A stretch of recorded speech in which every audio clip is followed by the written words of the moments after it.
you okay? I don't know. Okay, did you call the police yet? Yeah, I did. I'm gonna call an advocate and you can tell us both at the same time, okay? Hey, Sarah, your dad told me that you need help. So, is there anything that I need to do, or...? Just focus on getting better. With an advocate on your side, you're never alone. Today's the day! And look who I just met. Hey, Dad. You deserve a worry-free recovery. You deserve an advocate. One of the biggest questions is Ohio State disappointing this year? I don't think they are, and there seems to be this belief, and maybe it is just preparing yourself for loss. I have no idea. But Ohio State fan seems resigned to a loss at Happy Ending Valley on Saturday, which I am not convinced of. I think this Ohio State defense is elite. It's one of the top 3 defenses in the country. I think the talent they have on that roster, I think the way they are coached, the way that they play the game, the chip on their shoulder defensively is remarkable. Have they had issues on offense? Yes, they have. And it is all, in my opinion, based on the offensive line not living up to standards. And I think if you look at the struggles that Ohio State has had running the ball consistently, I think that is the single largest issue going on in Columbus, is that they have not found a way with 2 really good running backs. The Ohio State has not found a way to consistently run the ball, because I'm going to make the argument, and I'll die on this hill. Will Howard, I think, has been better at Ohio State than he has been at any other time in his college football career. I think he's one of the top rated passers in the Big-10 for a reason.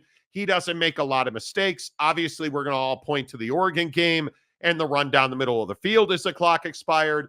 But by the by, the issue for Ohio State has been their inability to run the ball. But Jake, is it too strong to say that Ohio State football has been a disappointment this year? No, I don't think it's too strong to say that. I think they haven't lived up to the expectation. You know, I think that losing to Oregon like that was disappointing, you know, and I think that this Penn State game is your entire season. It is the beginning and the end for multiple reasons. And yeah, I do think the offensive line is one of the major problems when you look at, you know, Will Howard's stats and what he's been able to do and what he hasn't done. A lot of that is because he doesn't have a lot of time. You know, you look at the running game for Ohio State is not what it typically is. And you've got huge talent back there.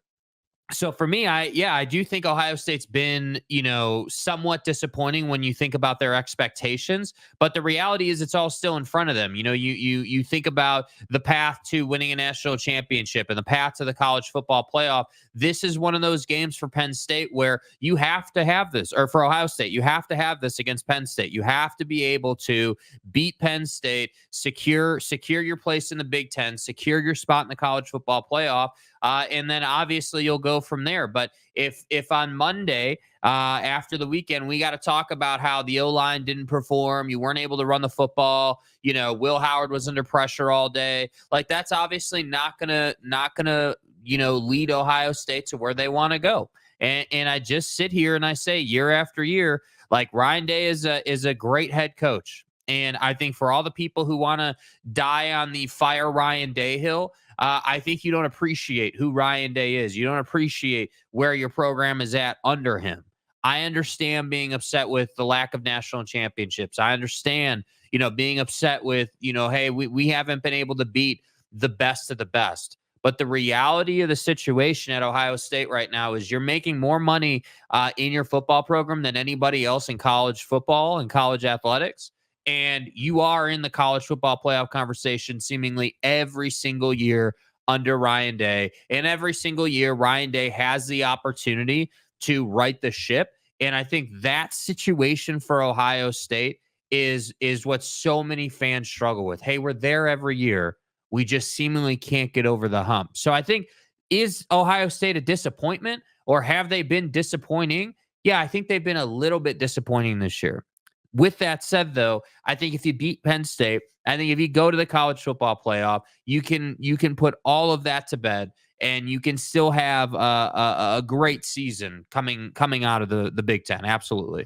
Yeah, I think everything that Ohio State has wanted, everything that Ohio State has worked for is right here in front of you. When you go to that crap hole in Pennsylvania this weekend and you visit the most morally bankrupt, lacking in ethics or any kind of character university at all this weekend, and you go and you win that game, I think it is a stamp of approval on a long list of things that you have to accomplish. It is, to me, not the beginning, but it very well could be the end. If they lose that game, I think their chances of making the college football playoff for Ohio State are 43%. If they win that game, it goes up to 91%. If you look at the sentiment of who's in and who's out, I mean, it is no longer a sure thing that Ohio State's going to the college football playoff. And it is shocking that Indiana has the same, level of confidence that Ohio State has. That is shocking to me, that you put those, those wreckers of childhood ahead of Ohio State. I'm running out of things to say about that terrible university, but that you have Penn State elevated as a lock for the college football playoff, beyond disgusting. It is shocking that Ohio State's not there. It is shocking that, and I don't necessarily agree with this, I think it is a lock that Texas, I think it is a lock that Boise State is going. I think it is a lock that Georgia's going.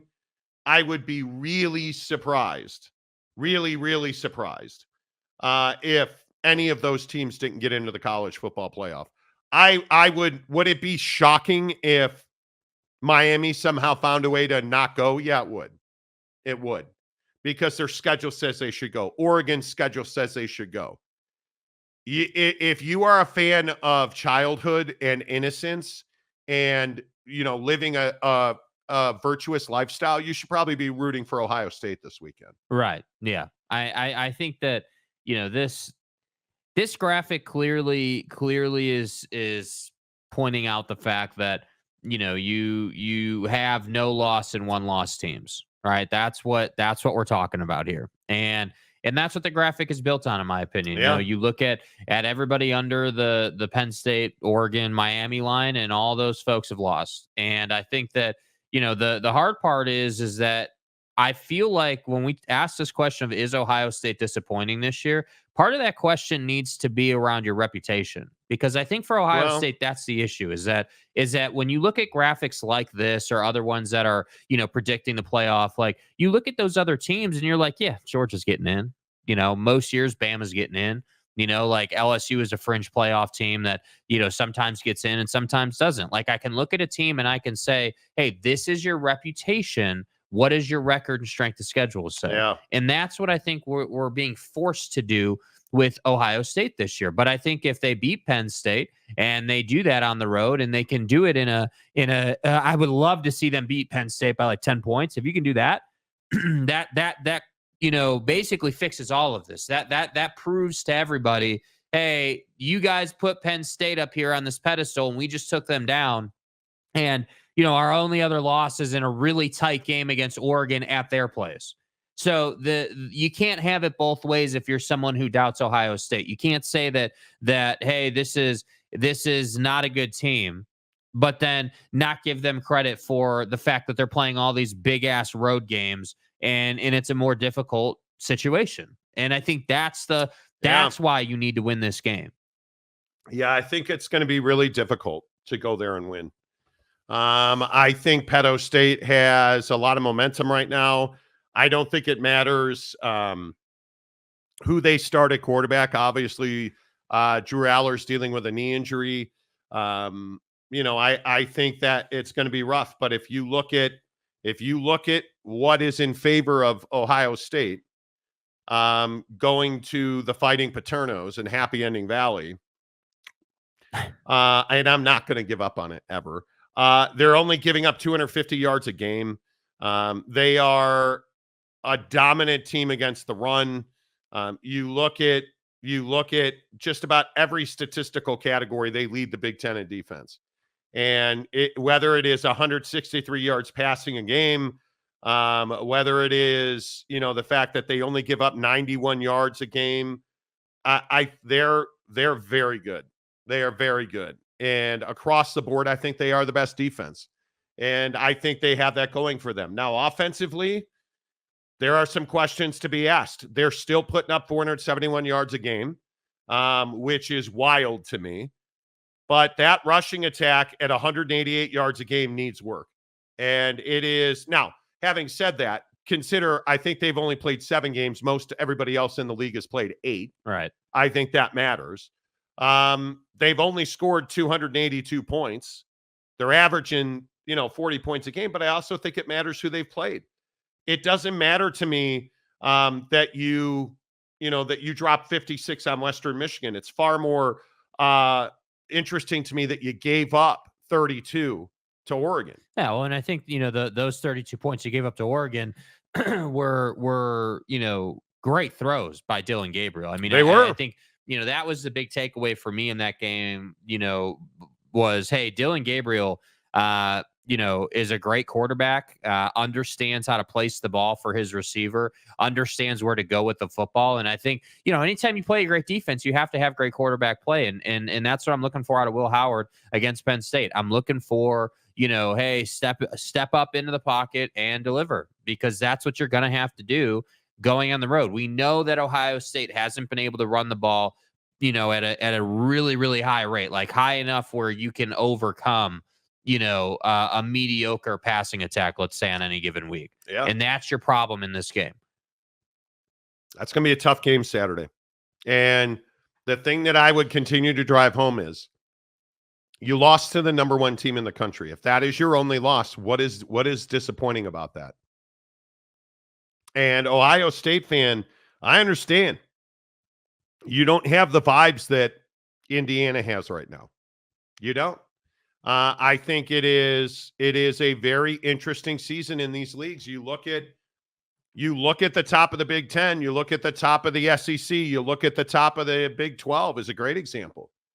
You have Oak State and Utah at the bottom, and you've got BYU at the top of this league. Shocking. You look at the standings in the Big-10 right now, Indiana, Oregon are on top of the league. And you have historic powers like Ohio State, 4th in the league, behind Sandusky State. But, all of it in front of them. It is. It is all in front of you. And I think when you look at this game, these are the games that Will Howard is meant to play in. This is why Will Howard went to Penn State. And I think one of the things that's very interesting is Will Howard is not holding back his feelings about the Fighting Sanduskys. I'm stoked. It's going to be a homecoming for me. I grew up a Penn State fan. I wanted to go there my whole life. They didn't think I was good enough. But I guess we'll see next week if I was. He's ready. He believes that the Fighting Sanduskys did not think he could play college football. They told him he wasn't good enough. And somehow he found his way to Ohio State. That was not accidental. Nope. And it's why I tell everybody, Will Howard was never going to BYU. Will Howard was going to wind up in the Big-10 at a place where he could beat wholesale Sandusky ass. Yeah. And that's Ohio State. And he's got arguably the best defense in the league and one of the best defenses in the country behind him. And he's got one of the best wide receivers in the country.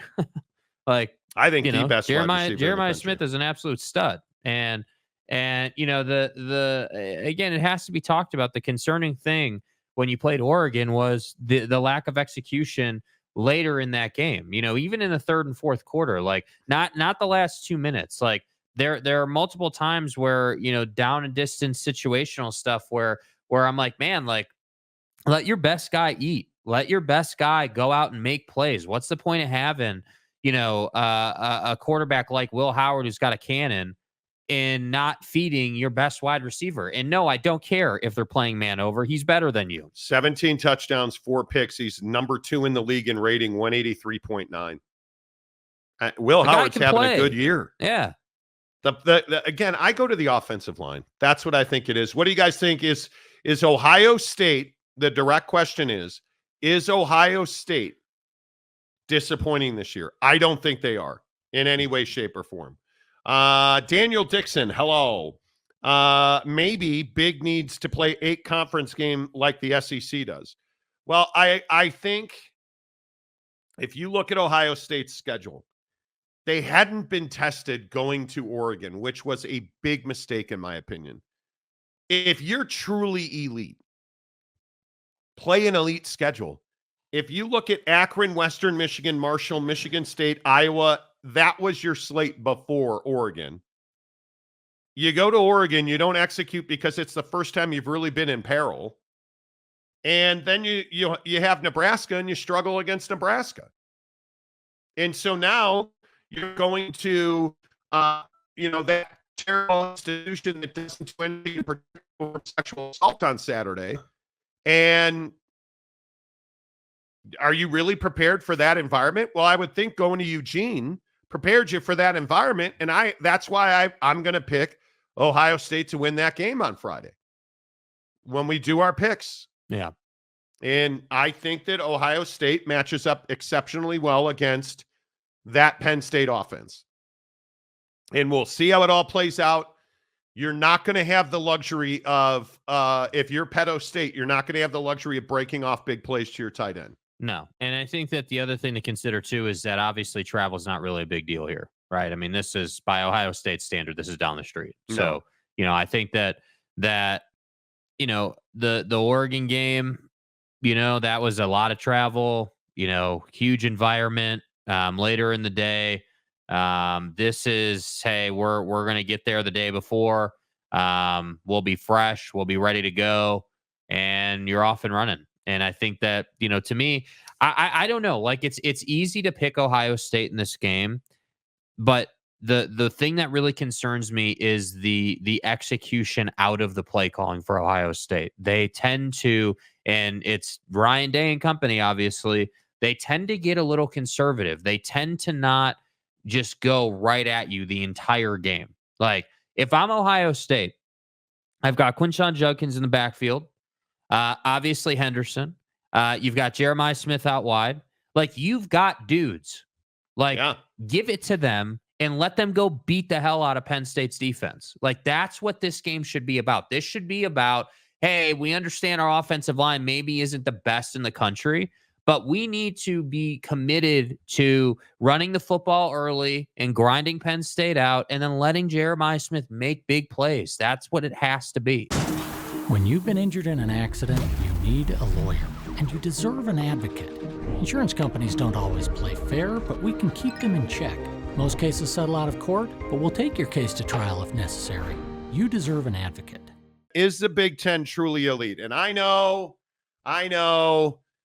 Ryan Day has every good football player left on the face of the earth on his roster and I am very curious how Ohio State does. I think it's one of the storylines of the year. How does Ryan Day deal with the enormous amount of pressure mounting in Columbus?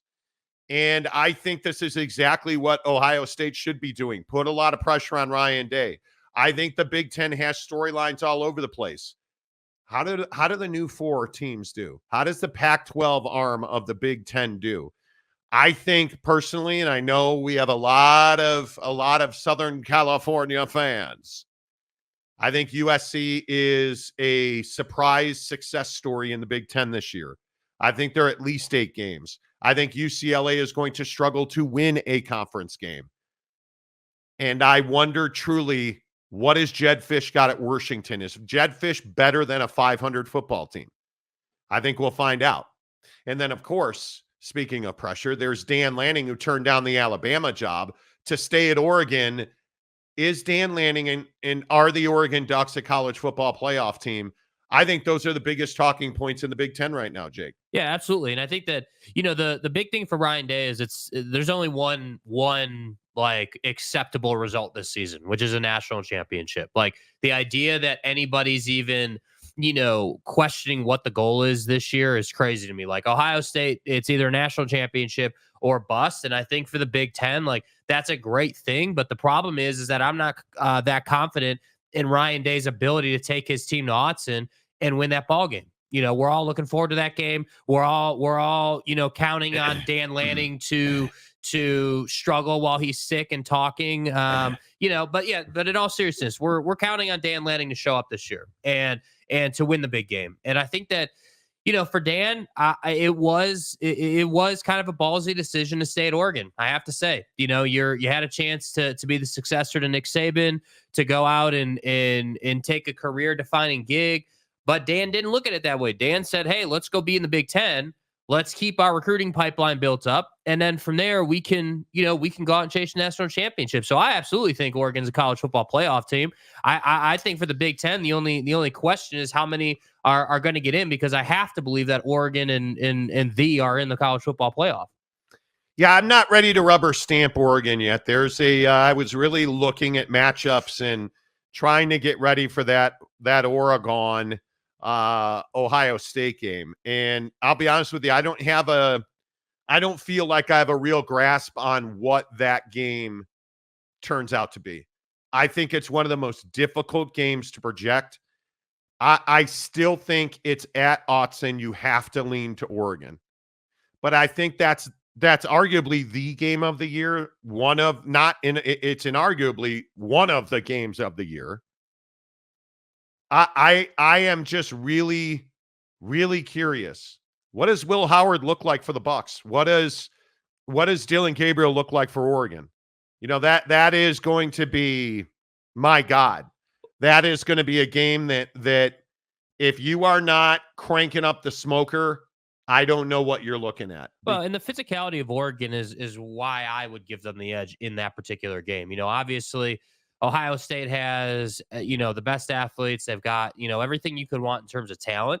But Dan Lanning has this ability to get his guys to say, hey, you may be, a little bit more talented than we are, but we want it more. We want it more. We're going to be more physical at the point of attack. We're going to dominate in the trenches. That's where Oregon is going to win this ball game.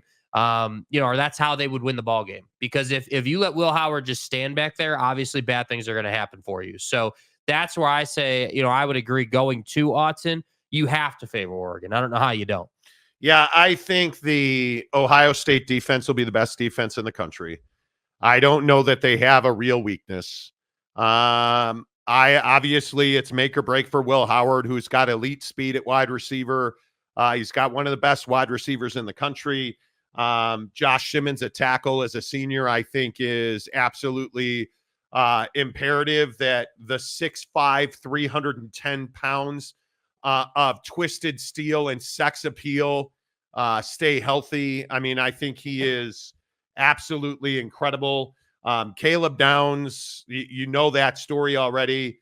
And I think when you look at the Egbukas, the Denzel Burks of the world, Quinshon Judkins at running back, huge pickup. But make no mistake, it is going to be Jack Sawyer and this defense that are going to determine what happens in Eugene against Oregon.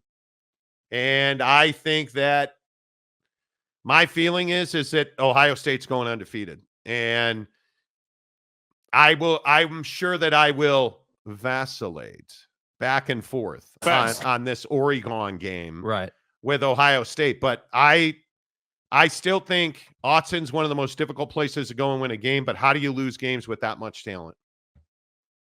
I have no idea. If you're Ryan Day, do you even have to do you roll out the Jim Harbaugh plan where you just don't show up on game day and your team wins anyway? We show up. I think you're that much better than anybody else.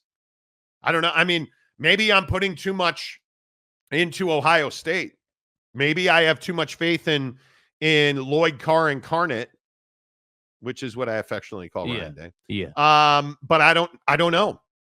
I just, with that much, that Will Howard's a really good quarterback. Yeah, I mean, they should beat the hell out of most teams they play. I that's why I said, you look at their schedule and you look at some of the matchups, there's only really 2 games on their schedule that should give them trouble. I don't even consider Penn State a game that should give you trouble. I think that the only trouble that you really Akron, should have you're worried about Akron. Yeah, I'm really, just sweating Northwestern. Northwestern is really, man. Are you worried about Purdue, boiler down with Purdue? Man, really, we're going to boil over.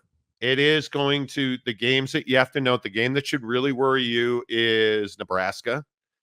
I think that is Nebraska's I think Nebraska could be an 8-win team. And I know I'm fat. I don't know what I'm talking about. We get it. Right. Nebraska can be an 8-win team. And if we look at Nebraska's schedule, obviously with Dylan Raiola and the expectations they have, their schedule's not difficult. UTEP, Colorado, Northern Iowa, Illinois, at Purdue, Rutgers, Indiana, and then October 26th at the Shoe against Ohio State. UCLA at USC, Wisco at Iowa. That's a 3-loss team. Because you're not, I think, and obviously it's the last game of the year. It's after Thanksgiving. But going to Iowa City is not going to be any pleasure cruise this year. They're going to be better. Wisconsin, but that game's in Lincoln. So I think they beat Wisconsin.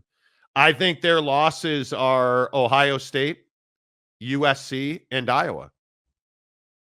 And I think that they should win a minimum of 8 games.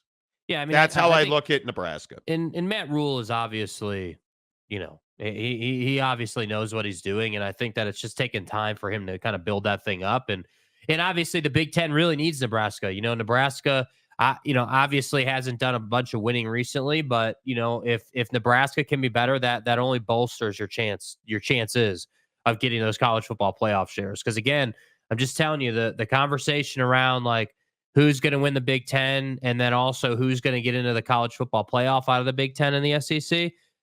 Everyone's just expecting it to be 4-4, but I don't know that that's the case. We have to see how that plays out. Yeah, I don't know. It'll be interesting to see. I think there's a lot of sneaky, difficult teams. I think Rutgers is going to be good. I think Rutgers probably wins.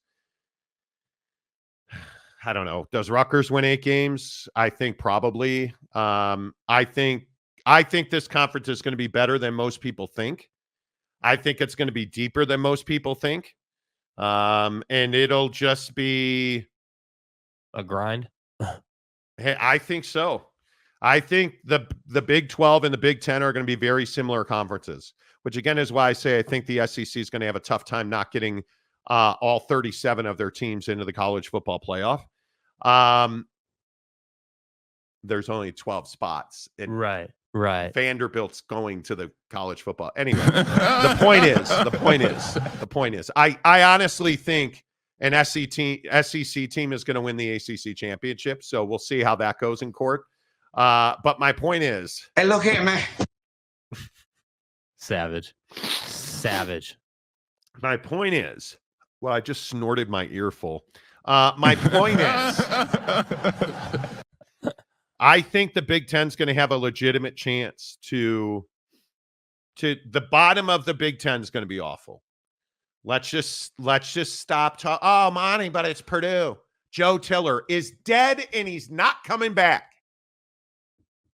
Joe Tiller. I think the bottom of this league, I think UCLA is going to be the worst team in the Big Ten. Well, I don't think they win a Big Ten game. Are they going to be more prepared than they were to give a speech at Media Day? Or, what are we doing? I think they're 0-9 in the conference. I don't think they win a game. My question is, who is winless? If I say, will Boiler Down win a game? Yeah, they'll win a game. Yeah. You think they'll win a game? I think I think UCLA and do UCLA and Purdue play? They don't play. I think there's a chance we have 2 winless teams because Purdue sucks. And I'm here for it. Let's just be honest. Boiler down. I'm here for it. West Lafayette's a shithole because it's should be wiped off the face of Indiana. Is it worse than Stillwater? No, but it's worse than your mom. Well, my point is, Stillwater's actually a really nice town. My point, they don't have a barber, clearly. But my point is, West Lafayette is the scourge of America. There's nothing good that happens. They make some nice truck trailers, and they, have chemical plants there and stuff, which is cool. It's not a good place to exist. Like, West Lafayette sucks, and Lafayette's worse. Right. So nothing good happens there. Like you can't boil her down. Yeah, you can't grow seeds. 21 times a month is combined for all men in that town. I'm just telling you, there's nothing good about West Lafayette. And I hope that it doesn't exist tomorrow. Which, depending on what happens at the DNC tonight, could be. Anyway, let's move on. Northwestern. I think Northwestern wins a game because they have Miami of Ohio on the schedule. Minnesota will win 2 games because they have Rhode Island they play Rhode Island. Man, that's neat. The scrapping Illini will be. I think they'll be a 500 team, but they're not beating like Illinois. Illinois actually has a very difficult schedule. They're going to lose on their schedule. Their losses, I think, will be Kansas, Nebraska, Penn State, Michigan. I actually think they'll beat Minnesota, Oregon, and then the Northwestern game will decide if they go to a bowl or not. So, I don't know. I think the bottom half of the conference sucks bad. Like, it's terrible. It's really, terrible. really bad. Well, that's why I say you should have no problem getting 3 or 4 in because the bottom half of your conference is trash. I mean, it's terrible. And those should really just be auto wins. Like, you should be able to beat those teams, no problem. Backups get into the game. That's what you're talking about. I think now that Michigan isn't stealing signs anymore, Rutgers can win a game. And I think that's going to be, I think Rutgers and Nebraska will be the surprises of the Big Ten. Fine Steeler guy. I think Michigan backslides and probably loses 3 games. Backslides. Who are you, TCU? I think that Ohio State, I think, goes undefeated. I can't find a way to I want to. But with that talent on that roster, I mean, are you giving up? How many points a game do they give up? What did they give up last year? 9.7 points a game. Are you giving up 3 points a game at Ohio State? I mean, they should be right around that number. I mean, do you guys realize Ohio State outscored their opponents 81-27 in the first quarter? That's crazy. Yeah, we'll see. I think it's going to be really interesting. I look at the games that should be close: Iowa, Sparty, Oregon, and Pedo. And then I think obviously the Michigan game is always a toss-up, but it's at the shoe, so we'll see. They are going to end Indiana football. Marshall, I think they beat Nebraska, Northwestern, Purdue, Western Michigan, Akron. Yeah, I mean the Oregon game and the Penn State game are the 2 that are just like those are the 2 that your season hinges on. You like Ohio State should be able to beat Penn State all day long. You should. And the Oregon game is that one game that I look at where I say, hey, you lost to Michigan last year because they were way more physical than you were, and that's exactly what Oregon does. So that's why I don't have them going undefeated. I think they're 1 loss, and that's to Oregon. I think if Ohio State averages 100 yards plus on the ground, they're going to go undefeated. The offensive line, Will Howard's not going to get. I don't think Will Howard gets sacked a single time this year. Ever. I'm not sure that he gets hit. I'm not sure that any defensive end will ever get close to Will Howard again. That offensive line is elite at pass blocking. My question is, can they run block? And if you can't run block, does Chip Kelly ever call a running play? Or do they throw it in the flat constantly? If they are a good run blocking team, does Chip Kelly ever call a running play? I just think it's going to be really interesting. I think in the comments section, does Ohio State go undefeated? Do they go to Autzen Stadium and beat Oregon? You don't think they do? No, I don't think they do. I think Oregon's too physical for them. I think Oregon is just that team that is okay. Dan Lanning's teams are always ready for the fight. Like Ohio State may be more talented than Oregon, but Oregon is going to get to Will Howard. They will. And I think that Oregon's main mission in that game is to create turnovers. That's all you're trying to do. And when that happens, you're going to get control of that game quickly. Yeah. I think if you're Chip Kelly and you have the best backfield in the country, arguably, I think you've got to call a balance sheet. Like that's what's going to beat Oregon. That's Oregon. That's going to beat Oregon. And man, you look at the fact that Travion Henderson averaged 6 yards per carry, and Quinshon Judkins, who was let's not forget that cat can play. He was number 1 at Ole Miss, and now they're in the backfield together. James Peoples, I think, is a really good young player. I don't know, man. I think it's going to be really tough. I think the wide receivers at Ohio State, how are they not going to score 40 points a game? Yeah, they'd have to mess it up. How do they not score 40 points a game? Yeah. I think they go to Oregon and win. And I'm probably drinking my own moonshine, but yeah. Willie Wilson, Oregon matches up with Ohio State pretty well. They do. That's why I think I'm vacillating back and forth. Mike Smith, Ohio State should go undefeated. Oregon still has nightmares about Penix. Big Penix energy. Right. Big Penix energy, Nick D, which is different than Nick 'SD. And pardon me. One good thing about Ohio State going to Eugene is Chip Kelly knows that place. Well, certainly he does. I don't know. I'm here for it. I can't football. They just need to play that game tomorrow. Absolutely. Because I'm ready. ASAP, as soon as possible. I'm ready. And I hate week 0. I think I've told everybody that. I think week 0 sucks. I hate it. I think week 1 of the college football season should be only big matchups. You should not be able to play Waxahachie State. Dude, Abilene Christian, man. Come on. The steel workers of Abilene Christian. You should not be able to play Mom's Sewing Circle in week 0.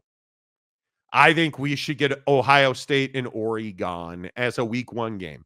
Play your biggest, baddest non-con week 1. I'm here for it.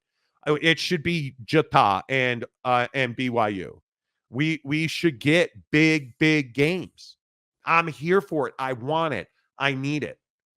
And because frankly, if you look at the what game are we supposed to be really excited about? Florida State and Georgia Tech. Oh, wow, man. In all seriousness, is there anybody that's excited about Florida State and Georgia Tech? I mean, Montana State, New Mexico. How are you? I mean, get your popcorn ready for week 1 because that game's going to suck. I mean, obviously SMU, the pro rata they deserve to pay the ACC. Obviously.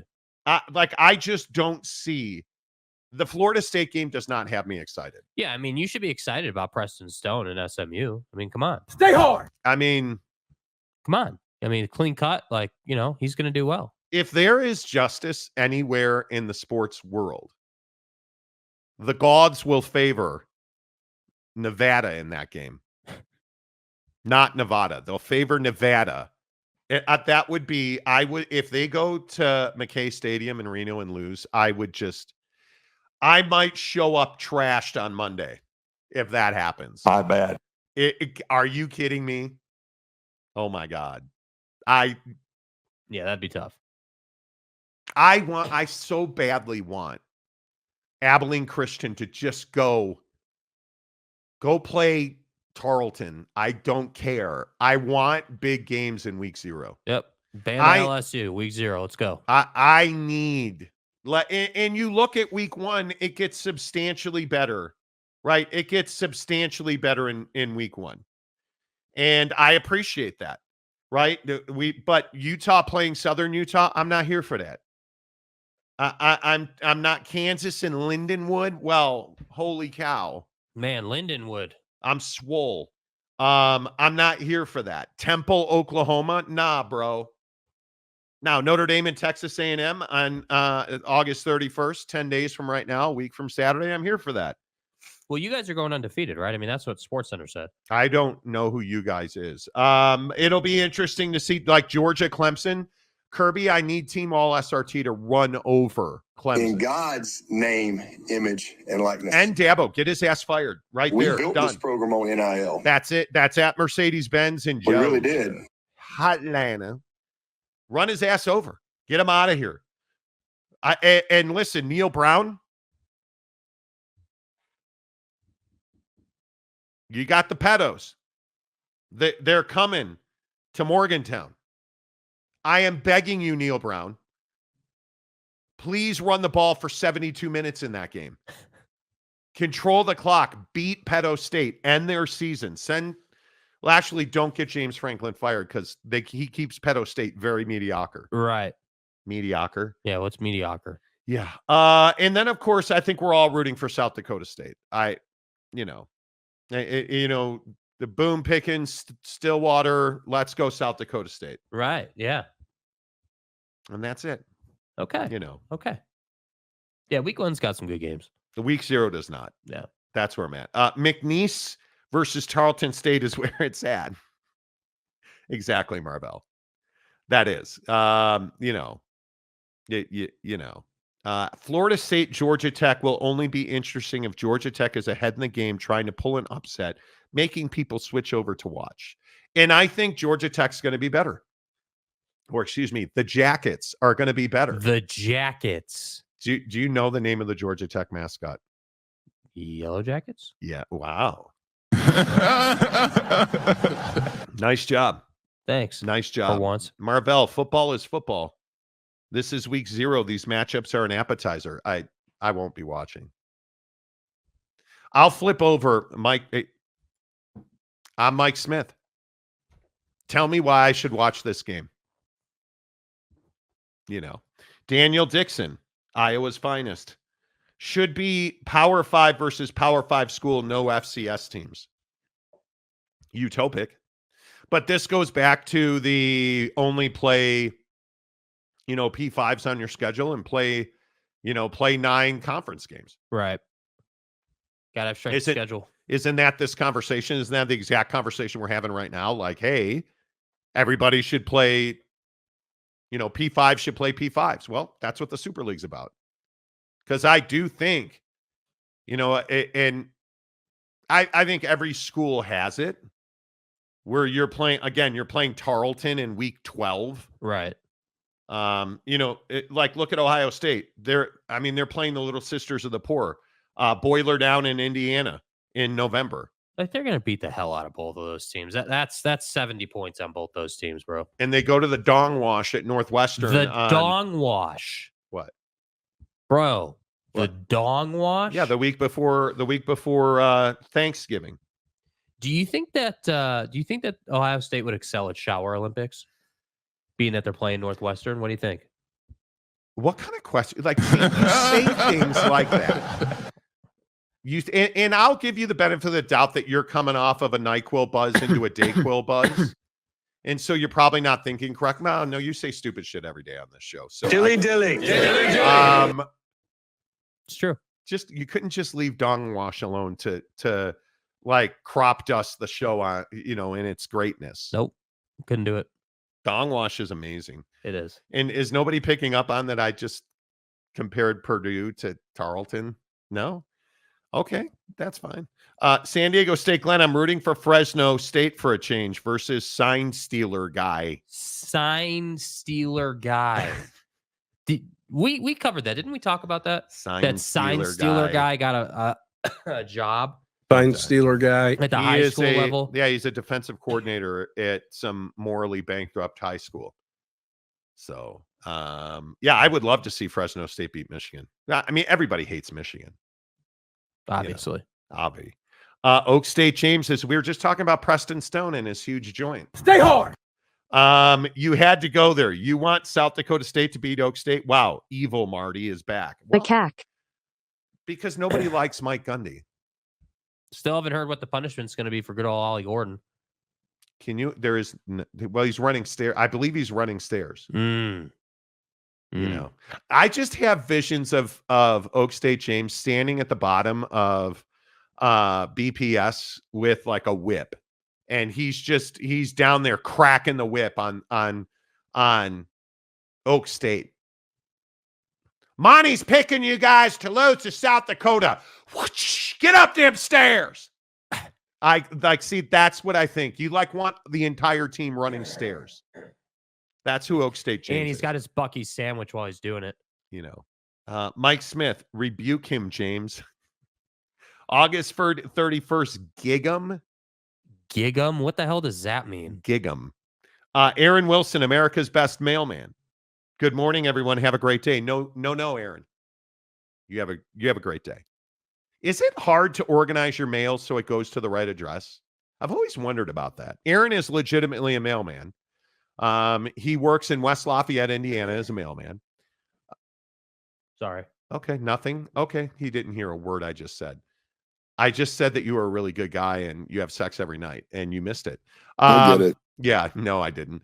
My point is, Aaron Wilson's a mailman in Tarleton, Texas. Right. And when he's delivering the mail in Sioux Falls, I'm just very curious, like, how do you organize? Does a machine do it for you? And you just get a stack of mail and you just throw it into the mailbox? Like, do you show up and your truck is already loaded, or like, what's the deal? Yeah. You just throw it in the mailboxes? Like I throw it? No. Nope. Yeah, I mean, throwing it in the box is definitely an art form, you know? Willie Wilson, Penn State has 3 games leading up to the game against the Mountaineers. 2 are against tough opponents. Both teams would be ready for a tough game. Nobody likes Penn State. Nobody. And if he does lose, if we're being legitimate, which I don't know why we would turn over a new leaf on this show. Right. I think he has 1 loss, and it's to the Ohio State at Happy Ending Valley. I think that's the only Penn State loss. They have Oregon or no? No, they have Washington, but that's at Penn State. Their toughest games are at West Virginia to open the season. Yeah, what are you talking about? They have games leading up to that. No, they don't. No, they do not.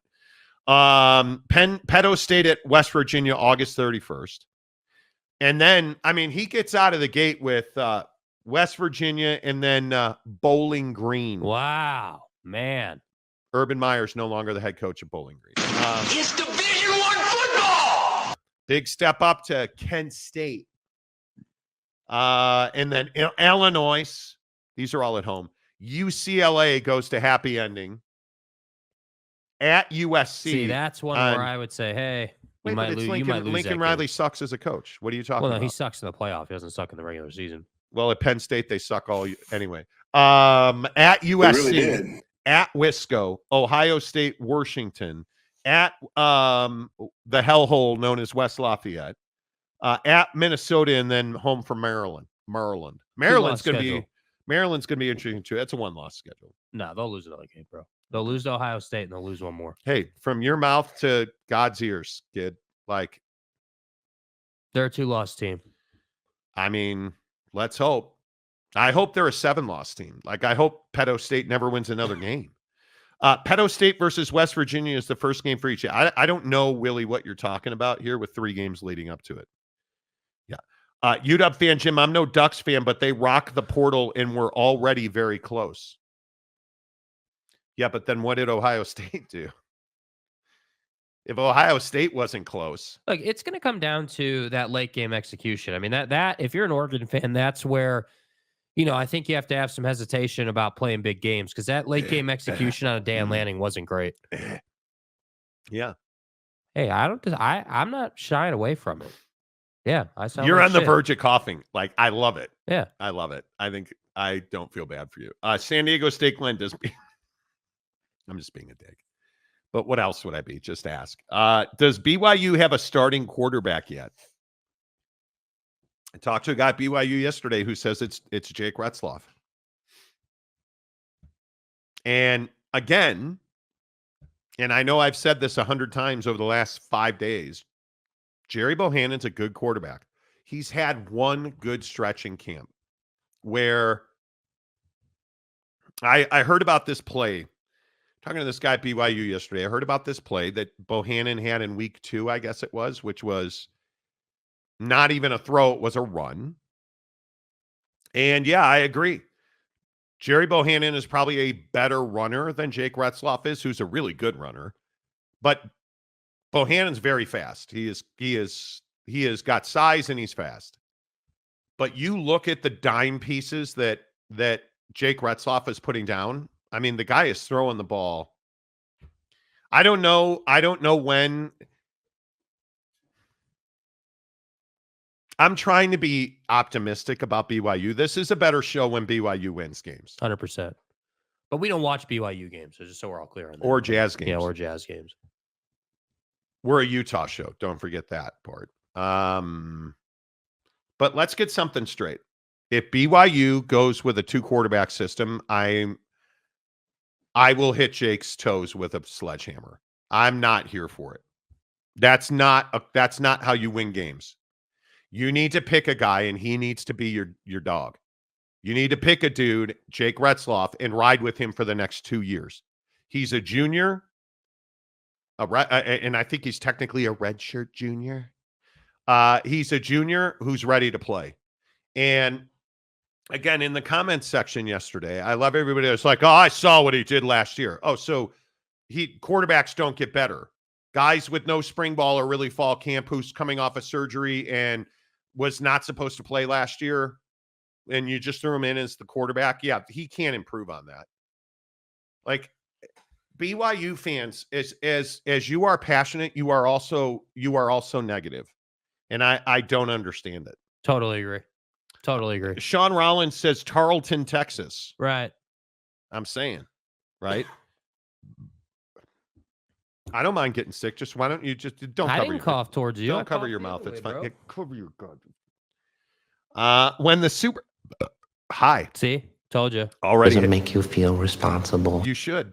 When the Super League happens, I'll feel bad for the MAC schools and others that benefit from playing bigger schools. Well, the paydays do go away. Losing some of those dollars will hurt those small programs. I agree. And it's, the funny thing there is when you talk about losing dollars and you need to make money, it's why you need to download the Prize Picks app. Cashless. And use the promo code Monty. Monty. Not Marty. Not Monty. Morty. Monty. Hey, Morty. Monty. Use the promo code Monty. Download the Prize Picks app. Another win last night. Now,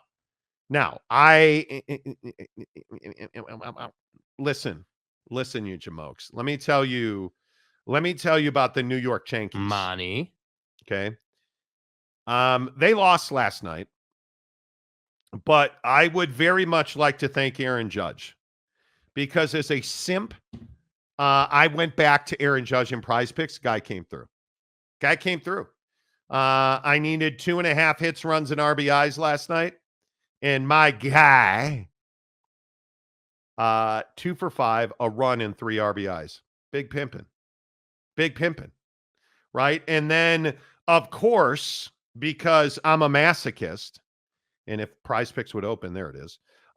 Because I'm a masochist and a Cub fan just the same, which is one and the same, right? Like when you like being, putting yourself in pain on purpose, you watch Cubs baseball. Right. And I would like to thank Cody Bellinger for the 1.5 hits, runs, and RBIs with 2 ribbies and 2 hits. Nice job, dude. That's my pimp right there. Yeah, nice job. That's my guy right there.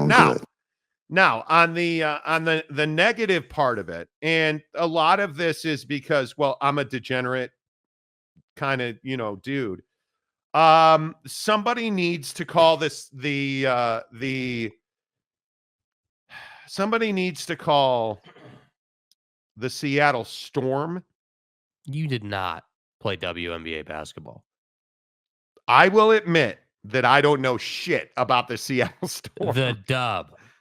Skylar Diggins is the only name I knew. And so I had her at 26.5 points, rebounds, and assists. Who would like to know what she finished with? 25. Owned. 2 of 3 because I play a flex play. So I won 31-25. I'm telling you, Prize Picks is amazing. I will never play the WNBA on Prize Picks again. Falling asleep scrolling through news stories last night on the couch, listening to the television. No, my wife. She's a saint. Once my head hits, I think I actually am fully in REM sleep before my head even hits the pillow. She had on Barack. We were listening to Barack Obama's speech last night, laying in bed. I made it through like 35 seconds. Had to watch it this morning when I got up. It's not going to help you hit 21 times, bro. Let me tell you, I have no problem hitting 21. But the point is, Prize Picks is amazing, and I love it. You deposit $5, they'll give you 50 more.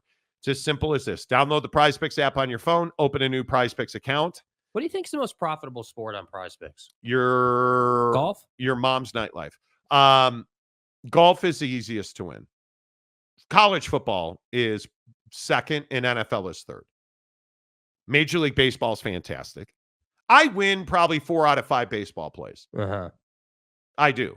I think football season is where Prize Picks lives. It's so much fun to watch college football playing Prize Picks. It is. And again, I give you the formula to win. Okay, so download the app, open a new account at Prize Picks, deposit $5, they'll give you 50 more. Best promotion in the history of daily fantasy. You make 3 plays, and at Prize Picks, it is Quinshawn Judkins, 50.5 yards more or less. Will he run for 50 yards or will he run for 51 yards? Okay, if you think 51, you take more. If you think 49, you take less. That's it.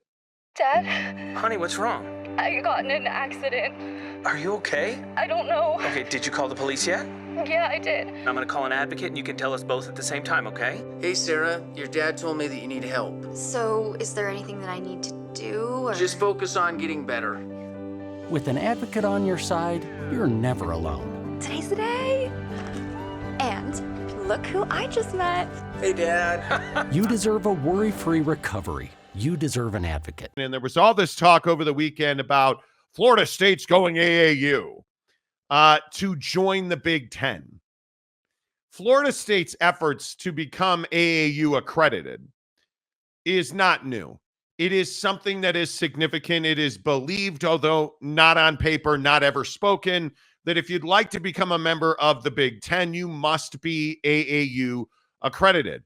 And essentially what AAU means, and for those of you who don't know, it is the American Association of Universities, or the Association of American Universities. And basically what the AAU says is that you must empower your students with knowledge.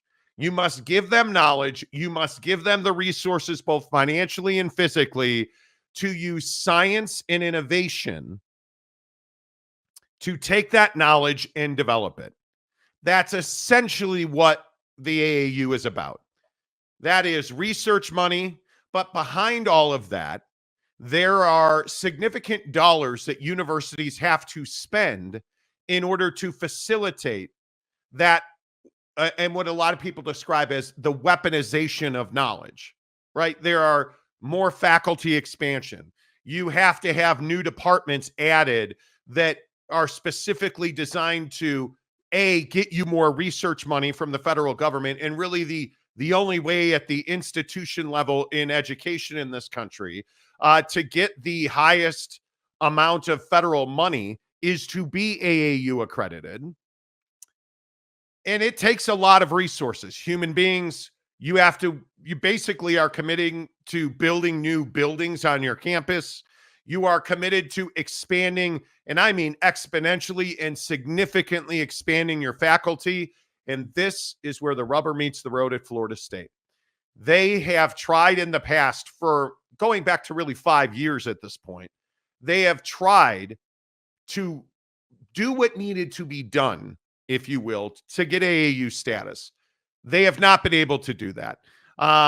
In 2023, they were passed up, which shocked a lot of people, but it didn't really, when you do the research on it, surprise anyone, because Florida State had attrition in faculty, and a lot of it. They had retirements, they had resignations, They had a board of trustees that had 2 spots that were not filled. So they did not have the infrastructure in place financially or in humanity to become AAU certified. So everybody that's saying, hey, Florida State, they're trying to get into the AAU just right now today, that's complete bullshit. They've been trying to become AAU certified since before COVID. And now they're trying again. And I don't necessarily believe it is to satiate the Big Ten. It is to make more money and become, essentially in line with their brethren in the state of Florida, because now they are the only public university in the state of Florida that's not AAU certified. And amongst them, now we know Florida, who's been a longtime member of the AAU. So you have all this stuff. Don't read too much into this, because I don't believe that even if they become AAU certified, that Florida State's a fit in the Big Ten. And Jake, I think that's the biggest question, whether or not Florida State fits in the Big Ten. Yeah, and I think this conversation around the Big Ten, the Big Ten's willingness to be a participant in the state of Florida, I think is a really interesting conversation, because obviously from Florida State's perspective, like the AAU side of the conversation, is sort of this box, I feel like, in a checklist of things when schools are evaluated for their candidacy for expansion. Like, hey, are you AAU accredited? Do you have a great football program? Do you have a great basketball program? Like, there's all these things we look for when conferences are trying to add schools. And I think, the Big Ten's, willingness to add Florida State, I definitely think is a huge question mark for the landscape, because, Florida has been the state of Florida itself has been sort of this state where, more conferences are getting involved in it through expansion. Obviously, the Big 10 picking up UCF was a big story at the time. Like, hey, or the Big 12 picking up UCF was a big story at the time, where Brett Yormark, adds them along with those other schools, and everyone's like, oh man, hey, the Big 12 is really getting into the state of Florida. What about the big boys now? What about the Big 10?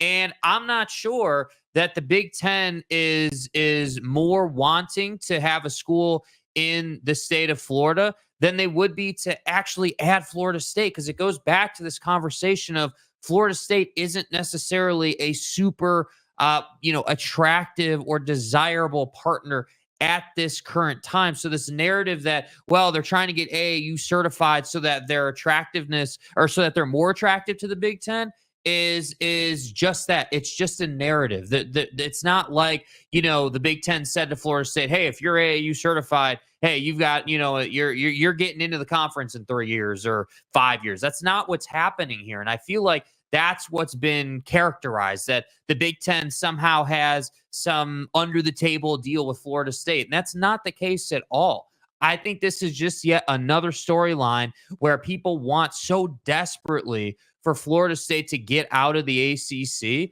that they're willing to go out and say, yeah, this accreditation is the only thing, keeping them out or stopping them, or it would really help them. And I don't think that's the case at all. I think this is still a situation where nobody's going to do anything until the court situation is worked out and until time passes where Florida State can correct their image. Yeah, and I think you look at, I want to correct one thing I may have misspoke. I saw in the comment section. In the state of Florida, Florida State was passed over for AAU accreditation in 2023 by USF, got the nod. So it's Florida, Miami, the University of Miami, Florida, not Ohio, and USF are all AAU members. Florida State is now aiming at that, and they were passed up in 2023 because of their faculty shortfalls. So I just hope people understand this is going on a decade of effort for Florida State to join the AAU. It's not like they said, how are we going to get into the Big Ten? That's not what it is. But I also want people to understand something. And we took a lot of shit on this show for talking about research in AAU during the Pac-12 meltdown. It matters. I hope people understand it matters. And when you look at some of the best institutions, certainly I think in the Big 12, for instance, Utah and Arizona are both AAU certified, as is ASU, but I said good institution. so you can't really put them in the conversation. But you look at how important that was to bolstering the Big 12. I don't think there's any doubt. I don't think there's any doubt that when you look at the four corner schools and their attractiveness, certainly being AAU accredited, which they are in Salt Lake, Boulder, Arizona, both Arizona schools. I mean, that's a big feather in your cap.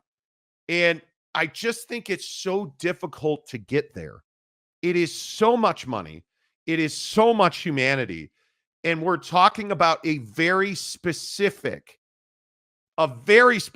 job that comes with that AAU certification. And that is taking knowledge and weaponizing it on your campus so that your students can go out and innovate in the world.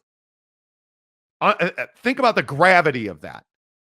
We're not talking about the Big-10.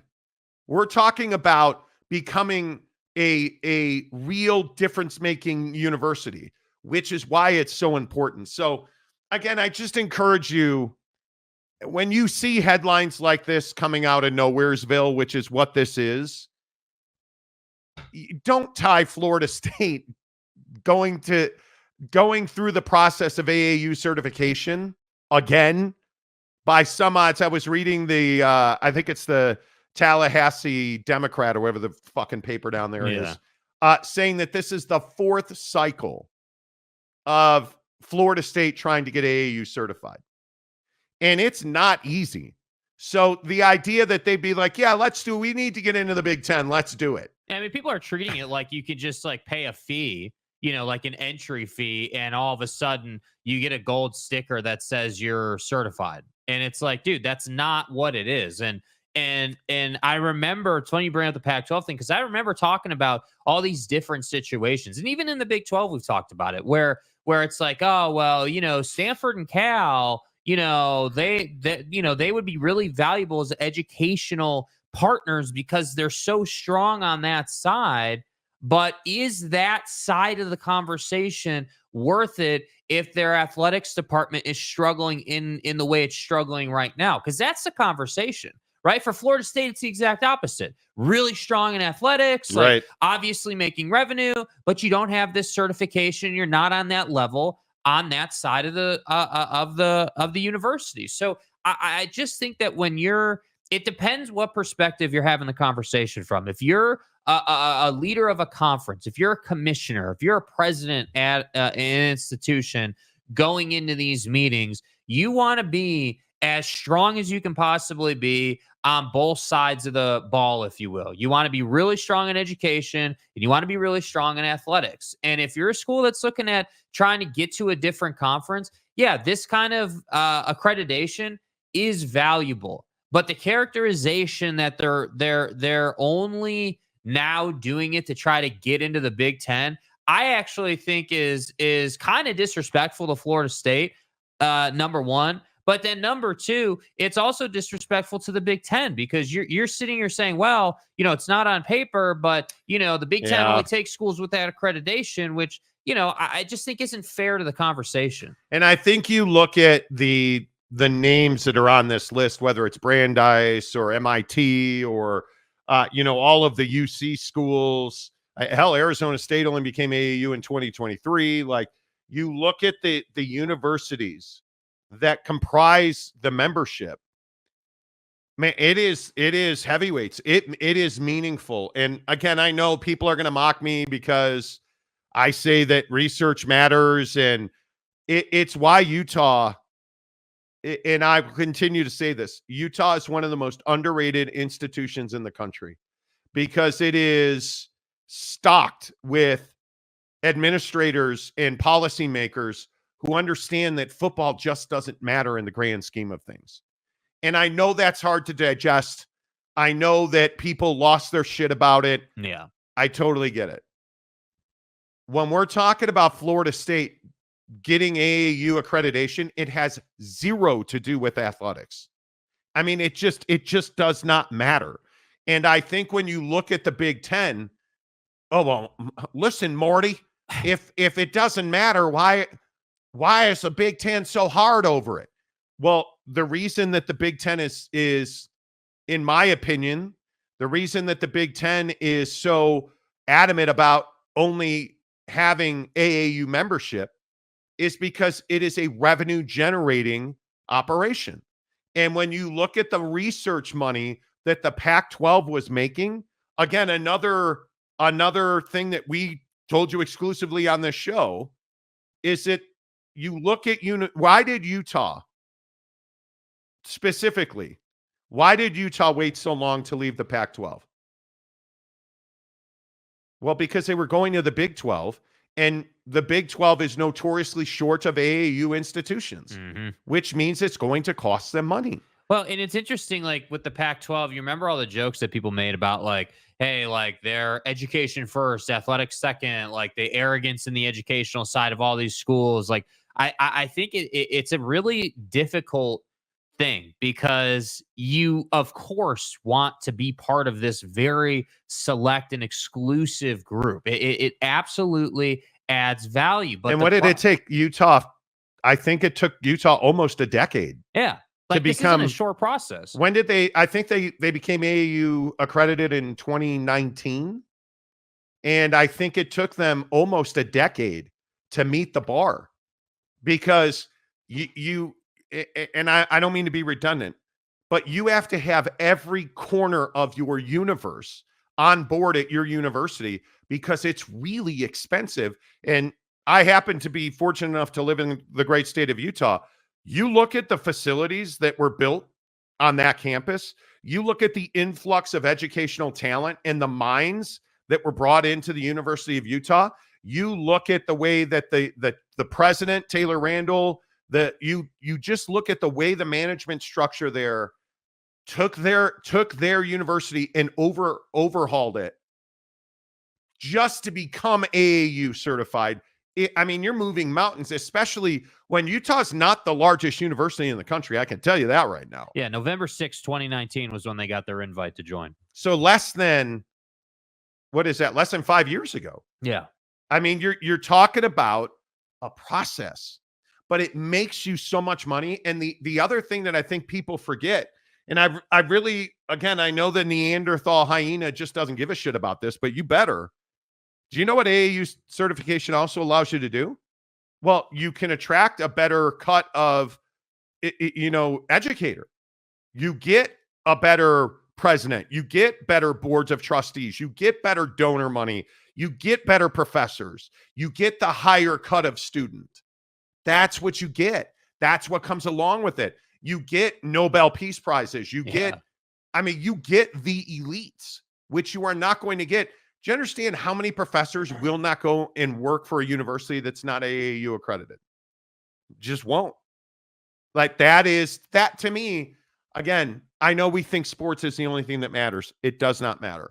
Research money is far more important than concession stand money, with all due respect, Doak State James. Like, you guys understand it, seriously, but you do understand, like, research money, you're not talking about like, wow, they're getting $40 million a year from the TV company, man. You're talking about billions of dollars, bro, coming into your university, coming into that campus. And that's the thing that I think if you were to ask me, like, hey, what's the first grader, terminology around all this? How do we simplify it? Well, the way you simplify it is you need to get this accreditation to be in an elite group of schools. 71, I believe, is the number right now. 71 schools or so that all are at the top tier of educational standard.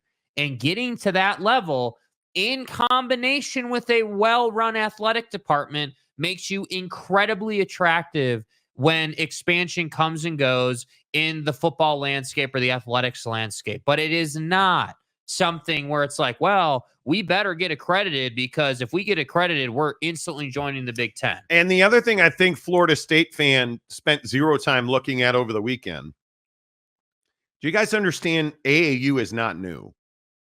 This is not something that Florida State's inventing. And this is where I think Florida State fan gets itself into the not so well respected realm of fandom. AAU, we're talking about 1900. I believe their membership goes back to 1900 with Yale, Cornell, Penn. Like, guys, we're not talking about founded something in 1900. Come on. We're not talking about something that just started like last week because Florida State said we need to do this. Yeah, this isn't book club, bro. Yeah, which I always find quite interesting. Yeah. But I think this is an absolute nothing burger, and I just continue to tell you as far as I do weekly check-ins with people on this situation with Florida State. I don't believe that Florida State has a home in the Big Ten. I do not. I've heard repeatedly. I do think that Greg Sankey is posturing. I think that if I had to guess at this point, we're all just waiting on the court process to play out.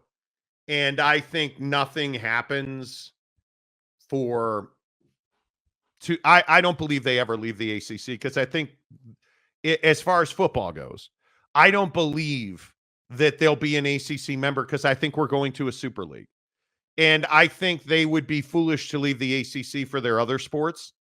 Did you guys see the expansion of scholarships now per sport? I mean, you have no reason now to go chasing. What are you going to do? Go chase more stick and ball money? You're already in a power basketball league in the ACC. Are you thinking going to the Big Ten is going to help you in college basketball? It's not.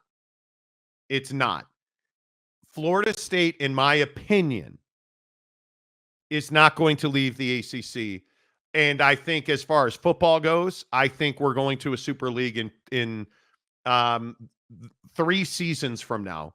Not this coming season, not the next season. I think that 3rd season from now, college football will be remarkably different. Well, and that's why it's so fascinating that Florida State has this just willingness, seemingly, to spend all this money on all the court proceedings and the process and continuing to, frankly, hunt a result that just isn't going to get them much. That's what I struggle with Florida State. Not just the Florida State fan who wants to say, different stuff every single day, seemingly, but the officials at Florida State, the folks who actually make the decision.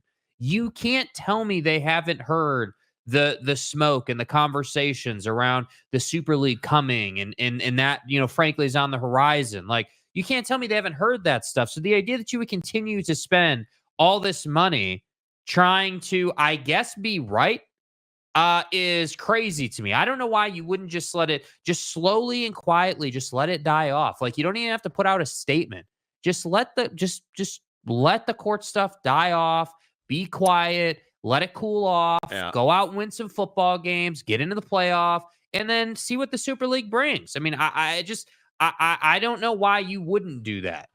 Yeah, it makes sense. It makes too much sense. And one of the things I thought was so interesting, and I want to say it was Ross Dellinger, or it might have been Stuart Mandel. Forgive me for getting it wrong.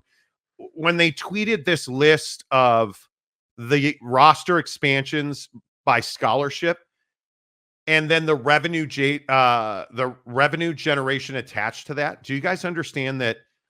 And you're going to say I'm biased. I'm not. Go look it up. Do you understand that golf is becoming a premier revenue generating sport in college with 9 athletes? So per athlete, golf is one of the top revenue generators. Have you guys seen the amount of money universities are spending on golf facilities? It is crazy how much money these universities spend on sports. And so to wrap this whole thing up before we get to your comments, I look at Florida State trying to become AAU certified or accredited or get membership into the AAU. I'm telling you, it has absolutely nothing to do with the Big Ten. Nothing. Does it make them eligible potentially, or does it open up a communication? Sure. Hey, I don't know if you guys saw, we got AAU certified. Okay, great. Congratulations. Good luck in the football season. I don't believe that they would move to the Big Ten. There's just the Big Ten, for everything the Big Ten is not, they know who they are. Does the state of Florida scream Big Ten country to you? Does the southeast of this country scream Big Ten to you? Not particularly. Does the northeast of this country, what? who do you think you are, Rutgers? Does the Northeast of this country scream Big-10? A little bit more, if only in recruiting, and if only because you have, obviously Penn State, and Rutgers. But this is a conference that is rooted in the heartland. This is a conference that is rooted in the Midwest. And I think when you look at what it means to expand South and East, that is not who the Big-10 has ever been. And they've had opportunities. I just don't see them doing that. The only way I think that they get into the Southeast is if North Carolina and Duke ask to join or agree to join. That's an absolute no-brainer. Yeah. But I think you have to, I don't know. Yeah, I mean, you got to take these things with a grain of salt, man. Like, I think that people want to just go and be like, yeah, hey, man, like Florida State to the Big-10, like the Big-10 needs a presence in Florida, the state of Florida, like, sure. But again, the same logic around the Super League for Florida State is the same logic I'll use for the Big-10. Why would the Big-10 go out of their way to add someone who currently is viewed as a pain in the ass as an institution and an athletic program? Why would you go out of your way to add them right now when you're probably going to, have a bunch of additions through this whole Super League setup and this, as Witt called it, this NFL minor league system that's going to get created? The Big-10 is going to be fine. Honestly, the Big-10 is going to be fine. And I think the only question that we as college football fans are going to have is who's going to have more spots in the college football playoff. Is that going to be the SEC or is that going to be the Big-10? Because clearly they're going to get the lion's share. Yeah, I think it is. I just think it's very interesting to me that we're in a place where people are so thirsty. And you just apply common sense. That's what I'm asking you, please. Yeah. Apply common sense. All right. UW fan Jim, how does 102 scholarships work with Title IX? This is another thing that I think we have to get right. I have talked to a number of people about this. Just because you have 102 scholarships in football does not mean you have to have 102 scholarships for women to take advantage of. You have to allow equal access to financial aid for women and men. It does not mean you cannot give 102 scholarships. And I'll go back to the roster expansion. If you are going to expand women's or men's gymnastics, you have to expand women's gymnastics. Baseball, softball, golf. Like you have to provide equal opportunities. That does not mean that when you don't have women playing a dedicated women's program for football, then we have to create one. You don't.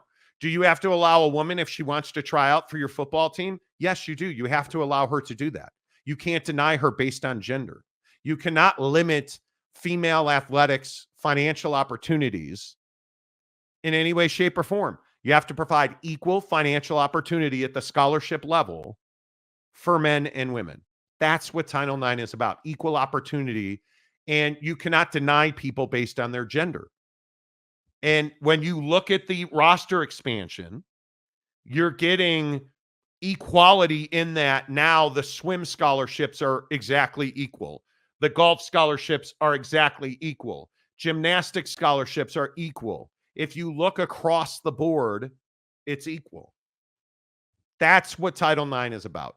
Title IX is not about, with all due respect, it has nothing to do with 102 scholarships in football. It has nothing to do with that. Yeah.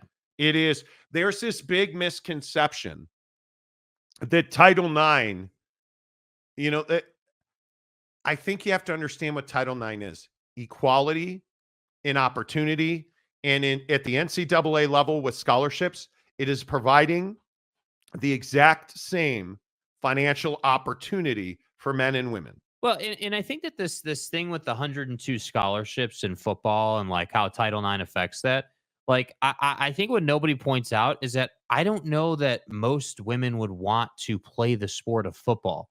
The brutality of football has pushed so many male athletes away from the sport and into golf or into, basketball or like whatever their alternate option would be.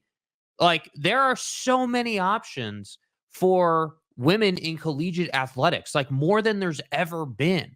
So the idea that people are like, oh, well, hey, you bumped up football by, whatever it was, 25 scholarships or whatever. Like, hey, what are we doing in these other sports? Like there's a clear increase here. There's a clear increase of opportunity. And by the way, all these scholarships, like what the other thing people don't talk about is just because you make a team doesn't mean that you're on scholarship. So increasing the number of scholarships lets these different athletic programs inside your department help more kids. And that ultimately, I think, is the whole point. That's the whole genesis of athletics at a college. The whole genesis of it was, hey, we're offering our badminton team, come in here and get a half scholarship, get a 3/4 scholarship, or even a full. Like, so people, I feel like, just forget the whole point of scholarships in college athletics. Yeah, I think 9 out of 10 people have no clue what Title IX or how the award of scholarships work. I just think people think it's, I just think people don't know how it works. I think people don't understand what AAU accreditation is about. I think we hear these big buzz terms and we just make assumptions without doing the homework to get it right. That to me that's what it feels like to me anyway. Yeah. But hey, Mike Smith says girls don't go away mad, girls just go away. Okay, listening to some old rock music. That's fine, which, it is what it is. Kane Uren, good morning to you. Florida State is the spoiled child. I just continue to go with the theory that Florida State's not well respected. And I think the actions that they have taken and the destabilizing of the ACC, I think it continues to be an anvil around their neck. I just think they're sinking with it. And it's going to make it very difficult for them to plead their case that hey, we're a strong partner in your conference until we're not happy, and then we're not. Yeah. And I think that's why you hear Greg Sankey last week at SEC Media Days taking a big shot at him. You have one of the most powerful men, arguably the most powerful human in all of college athletics, taking a not so thinly veiled shot at Florida State, because nobody's scared of Florida State. Nobody respects Florida State because they haven't earned that respect. And I think it's a huge problem. I truly think it is a big problem. Welcome to the nightmare. Good morning, guys. Everyone hit the like button. Yes, please. That always helps. Oh, gee, Gary, Utah has a better chance of being in the Big Ten before Florida State. I think there was a lot made of that. I just go back to Kyle Whittingham's, the comments that Whit made about the Super 2. I don't think Kyle Whittingham is edging to get into the Big Ten. So much change already, and there's more on the horizon. I can tell you that. We're not done. I think it's ultimately going to get to 2 super conferences and their own playoff system and probably break away from the NC2A, have a commissioner and all. An NFL minor league model, I think, is where we're heading in that regard. There you go. I think we are looking at what I told you, I guess 6 months ago now. I think you're looking at an NFL minor league system. I think you're looking at a college football championship on a Saturday and the Super Bowl on Sunday. I think you're looking at an NFL playoff system. I think that's what you're going to get in college football. I think you're going to get 2 conferences. I think you're going to have divisions in those conferences. And I think you're going to have a very clear-cut, hey, did you win enough games? Did you lose enough games? Here are the tiebreakers. Here are the wild cards. You're in or you're out. There's no controversy about whether or not the Chicago Bears are playoff eligible. There's no controversy about whether or not the, Kansas City Chiefs are eligible for the college football playoff. Right. That all goes away, right? If you are If you are Florida State, either won enough games or you didn't. It has nothing to do with being undefeated and your quarterback's hurt. Those days are coming to an end. And I think it is going to be as clear as a bell who's in and who's out. Kay Nurin, by the way, 365 Sports with the credit on Witt's interview there. Kay Nurin, BYU has been AAU for years. I don't believe that BYU is AAU. I could be wrong. I happen to have their membership list. And I do not because, well, I'm almost certain because you would have to allow an understanding of your finances. Because there is a financial ability component to joining the Association of American Universities. So, but I could be wrong, but I don't see them on the membership list. So yeah, I could be wrong, but I don't believe based on what I can see, they're not a full member. They have accreditation reaffirmed, but I don't fully understand what that quite means. They don't have full access. That much is very clear. BYU is a private university. Yeah. Run by the Church of Jesus Christ of Latter-day Saints. Yeah. Is never going to allow anybody to come in and examine their financial situation. And if you're not going to do that, you're not going to get access to the AAU. Period. Yeah. So and if they are I can't remember what AAU calls, and I think it might be on their website, but I can't remember what the AAU calls their satellite. They have a group of universities that do not qualify to be full members, but they are partner members. I can't remember what they refer to them as, but BYU is certainly not a full member. Mike Smith, West Virginia used to be state ABC certified. Well, I mean, the alphabet is tough in Morgantown. Washington State and Oregon State, not ASU. ASU is absolutely in the AAU. So what did I miss there? I could be wrong. If I misspoke, please. I'm sure you will. I don't have to ask you. Yeah, I don't think you did. It took Utah some time to get AAU certified. It did. It's a process.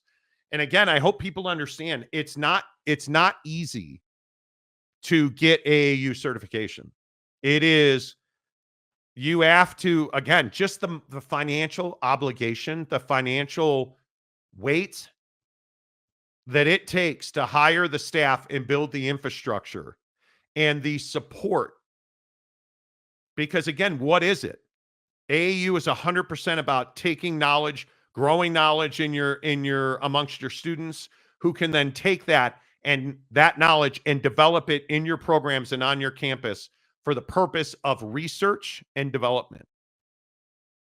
It's a huge science component, and it is not cheap. AAU, go Dogs. UW fan Jim, hello. Let's see who else this morning. Look at all of you.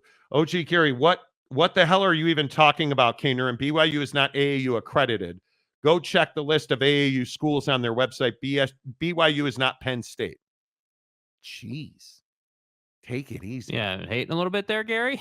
Okay, so Oak State James's first comment. Okay, all right. Does it include an upper deck reference? I'm going to give him the benefit of the doubt and say no. Okay. If the Big-10 really wants the New York City market, and I am not sure where you're getting that, they need Syracuse, not Rutgers. The Orange has always had a ton of fans in New York and has for a long time. I don't think Syracuse is who they are. Okay, number one, why would they want the New York market? And number two, Rutgers is fine. It works for them. They don't ask you for much. They're a good educational institution, and we're fine. And they already have the largest TV contract in all of college athletics. Yeah, I think we're good. OG Gary, good news is we have college football back. Yeah, there is, what are we, 1 month? I guess a month away from kickoff. And the NFL preseason gets underway this week, which is always great. So we're approaching the Bears winning a Super Bowl. Thanks for the clarification. I was not sure on Title IX specifics. SMU is not AAU. No, they're SMU is not ASU. They're Dallas. Tarrant County. It says it right across. No, Dallas County. It's actually, forgive my stupid co-host. Yeah, it is actually not Tarrant County. It is Dallas County. Oh, he don't know nothing. It's Dallas on their jersey. BYU is not a member, correct?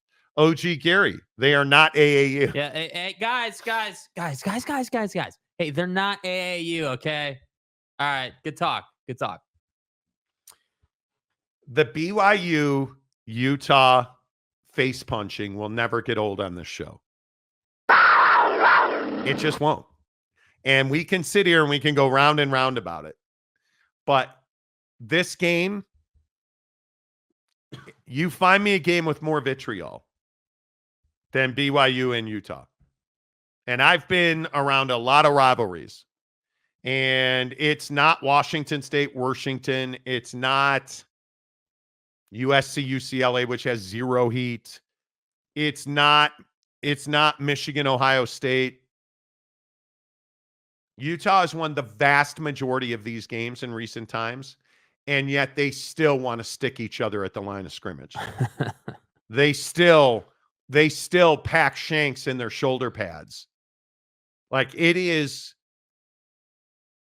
nasty. It's real. And you look at a conversation about AAU,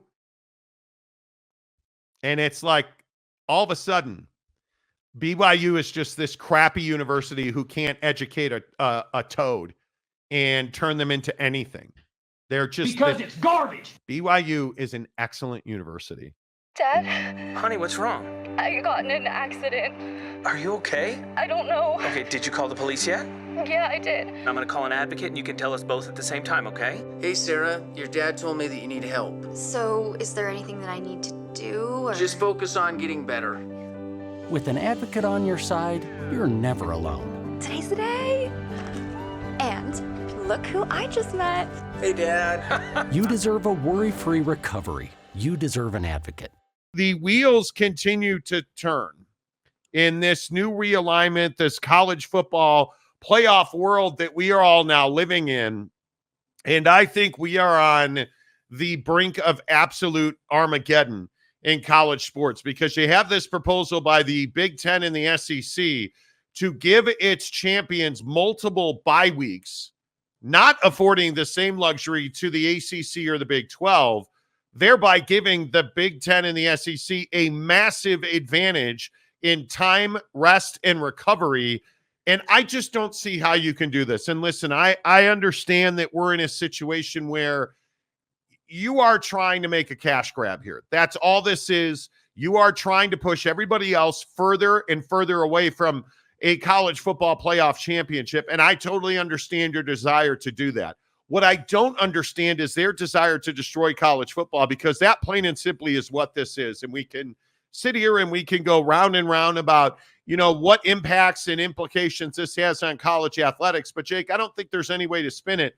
This in no way, shape, or form is good for college football. Absolutely not. And I think it exacerbates the current issues in college football, which is we have the same set of teams that play in the college football playoff and contend for a championship every single year. And so the concept of, hey, let's give the SEC and the Big-10 bye weeks and give them even more of an advantage than they already have in, let's say, NIL, recruiting, just pure talent on the whole. Like, you're already talking about two conferences that have the best of the best in terms of talent, facilities, money, everything that you would need to win a national championship or contend for a national championship on the football field, these schools have. And so the idea that you would not only give them more auto qualifiers, you would then give them a bye week, to me is crazy. I don't know how that is suitable for anyone else. Now, if you want to talk about, if you want to go down the road of, hey, like in an expanded college football playoff, the top four get bye weeks or whatever that ends up looking like. Okay, at least that's then a conversation, because then you're opening it up to everybody. But to say that, hey, yeah, we're going to give more auto qualifiers to just these two conferences. We're then going to give them bye weeks. Like, you might as well just go and hand them the trophy right now. I mean, I don't know how we're trying to gift wrap this as anything other than bad for college football. I don't know how you get around that. Yeah, and I understand the desire to have a larger slice of the pie.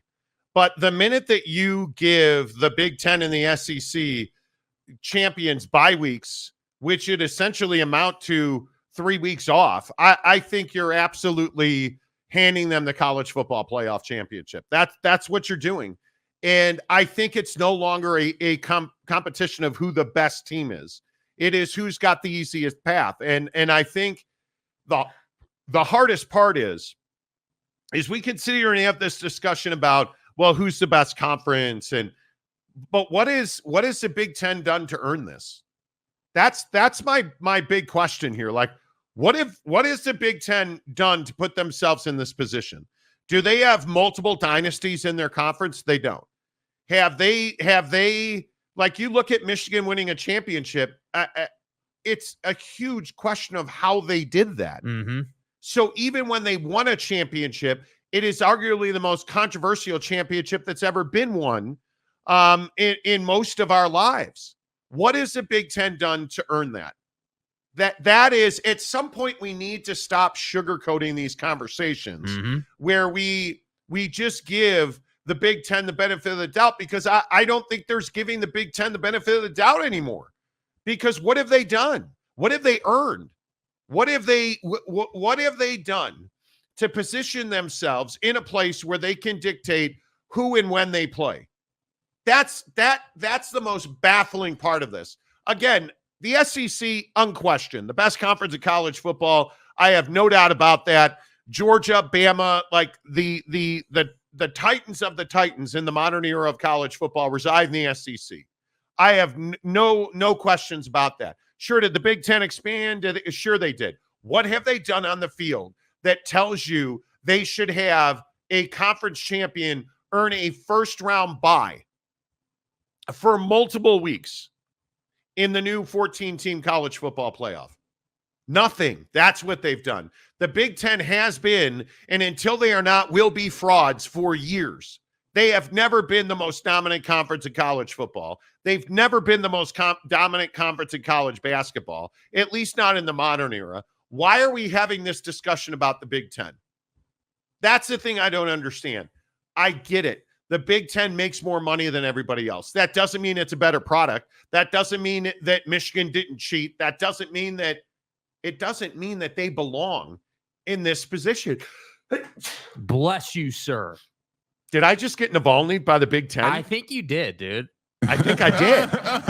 Yeah, I mean, look, I think the Big Ten's position's always been, again, as you always say, in the modern day, as long as I've known the Big Ten, certainly, that they have a great TV contract and they make a lot of money. That's their position. It's not that, hey, like, we, even the top half of the conference, it's never been, hey, the top half of our conference is always in the college football playoff conversation. That's never been the case. And so you ask the question of, hey, what have they done to earn auto qualifiers and first round buys and all the fancy gadgets on the car? They've done nothing. They've just simply said, okay, we're going to go out and get the biggest TV contract, and we're going to have really good timing with this Michigan championship, all cheating aside, right? Because I think it's a great point. But that's essentially what's taken place here. And I think it's a really interesting conversation because the problem is there's nobody else to step in for the Big Ten.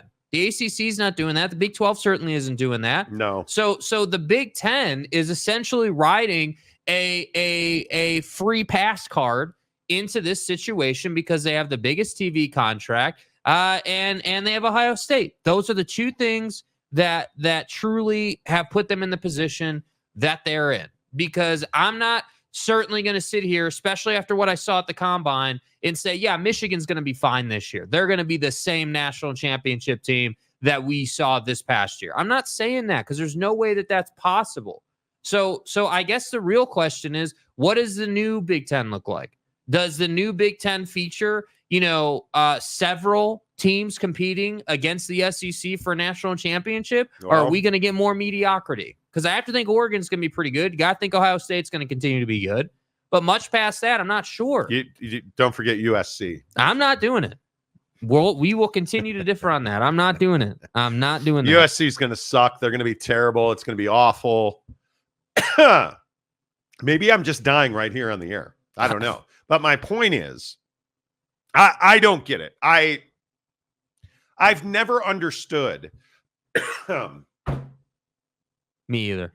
I've never understood this idea that the Big-10 is this behemoth. This is branding. Mm-hmm. Do they have big brands? They do. Do those big brands bring viewers to the TV? Not necessarily. Do Michigan and Ohio State fans turn out? Yes, they do. Mm-hmm. But I don't think you can say that, again, I always point to the strength and the weakness of a conference is what? It's the bottom half of the conference. The bottom half of this conference is abysmal. It's terrible. You again, I'm going to point to Purdue. I'm going to point to Indiana. I'm going to point to PJ Fleck and his poor treatment of human beings in Minneapolis. You can point to the bottom feeders in this conference, and they're irrelevant. And until Wisconsin's relevant again, until Illinois is relevant at something on a grander scale, you can't possibly look at the Big-10 and believe that they compete with the SEC. No way. There's in no existence, in no college football playoff model is that the case. And I think it seems to be uncouth around college football playoff circles in terms of the people who make these decisions to say, to say, hey, the SEC should be on a pedestal and should be everybody else. Like if we were saying, hey, the SEC is going to get, more AQs and they're going to get, let's say two first round buys, if you will. I could almost get down with that. I could say, okay, you know what? Yeah, they've got Bama. They've got Georgia every single year. You have to think Ole Miss is going to be in that conversation. Most years lately, LSU has been in the conversation. Tennessee's been in the conversation. Like there are teams in the SEC that are not Alabama and Georgia that are in the conversation with regularity. And I think that's the biggest difference. So I guess what's difficult for me to swallow is that the college football playoff system is turning into, hey, we're going to give these two conferences a free pass and just let them go out and make all the money. And then everybody else is going to just have to deal with it rather than saying, hey, yeah, let's create, again, this Fantasyland God tier setup where at least then everyone still has to compete. We're just going to level the playing field on the P&L sheet. I think, why would we not? I think, again, I will just point to raw numbers. You add 6 teams. If you count LSU, Missouri has to be in that conversation, although I don't know that Missouri can consistently compete. Bama, Georgia, like Texas A&M, I would assume at some point with all that bread is going to compete. I think that Ole Miss can win any week. Oh, did I mention that they added Texas and Oklahoma? I think we forgot to throw that in there. Yeah. You're talking about 6, 8, 9 teams. Well, and I think, Auburn's another one that can produce a really good football game. I'm not saying that they're college football playoff contenders, but it seems like, just this past year, I remember watching Georgia at Auburn, and everyone's like, oh, Auburn's terrible. Georgia's going to win by 50. And I think Georgia won by maybe a possession. That's why the SEC is different. And so that's what I'm saying. I don't have a problem with the SEC in this conversation. The SEC, to me, has earned it far and away. There's no disputing it. I almost feel like we all agree on that. But what we're never going to agree on is the fact that the Big-10 is a one-team conference 9 out of 10 years, and the second team changes every single year. I look at Washington, Oregon, USC. Those 3 are college football playoff. In a 14-team playoff, those 3 are college football playoff contenders damn near every year. I look at Ohio State. That's a college football playoff team every single year. I don't know what to make of Michigan right now. I think it's to be determined. Yeah. But if you look at Penn State, is Penn State one of the 14 best teams in the country every year? No. Yeah. Well, they're in the neighborhood. Now, again, they finished 13th this year. And I don't think James Franklin is up for a tougher conference. That's just me. I think Penn State going to be on that line every single year, but they're on that line every year, right? So that's 5 teams. That's 5 teams. Is there anybody who believes that, wow, man, Iowa was one of the 2 best teams in the conference? No, nobody believes that. No. Nobody believes that. How long is it going to be before Matt Rule turns Nebraska around? I don't know. Hopefully sooner than later if you're a Nebraska fan. But until they are, they're not, right? I just look at there's a huge gap here. Yes. And I'll go back to the Big 12. And I will continue to fight for the Big 12 as long as it takes. The Big 12 is the one getting disrespected here. The Big 12, especially when you added the 4 corner schools. And I know, like, I made the huge mistake of saying that Utah was one of the premier athletic departments in the country. And I think the best athletic department in the Big 12. And all kind of fans are like, well, they don't win on the field, Monty. Did I say that they win the most games on the field? Do you even watch football, Monty?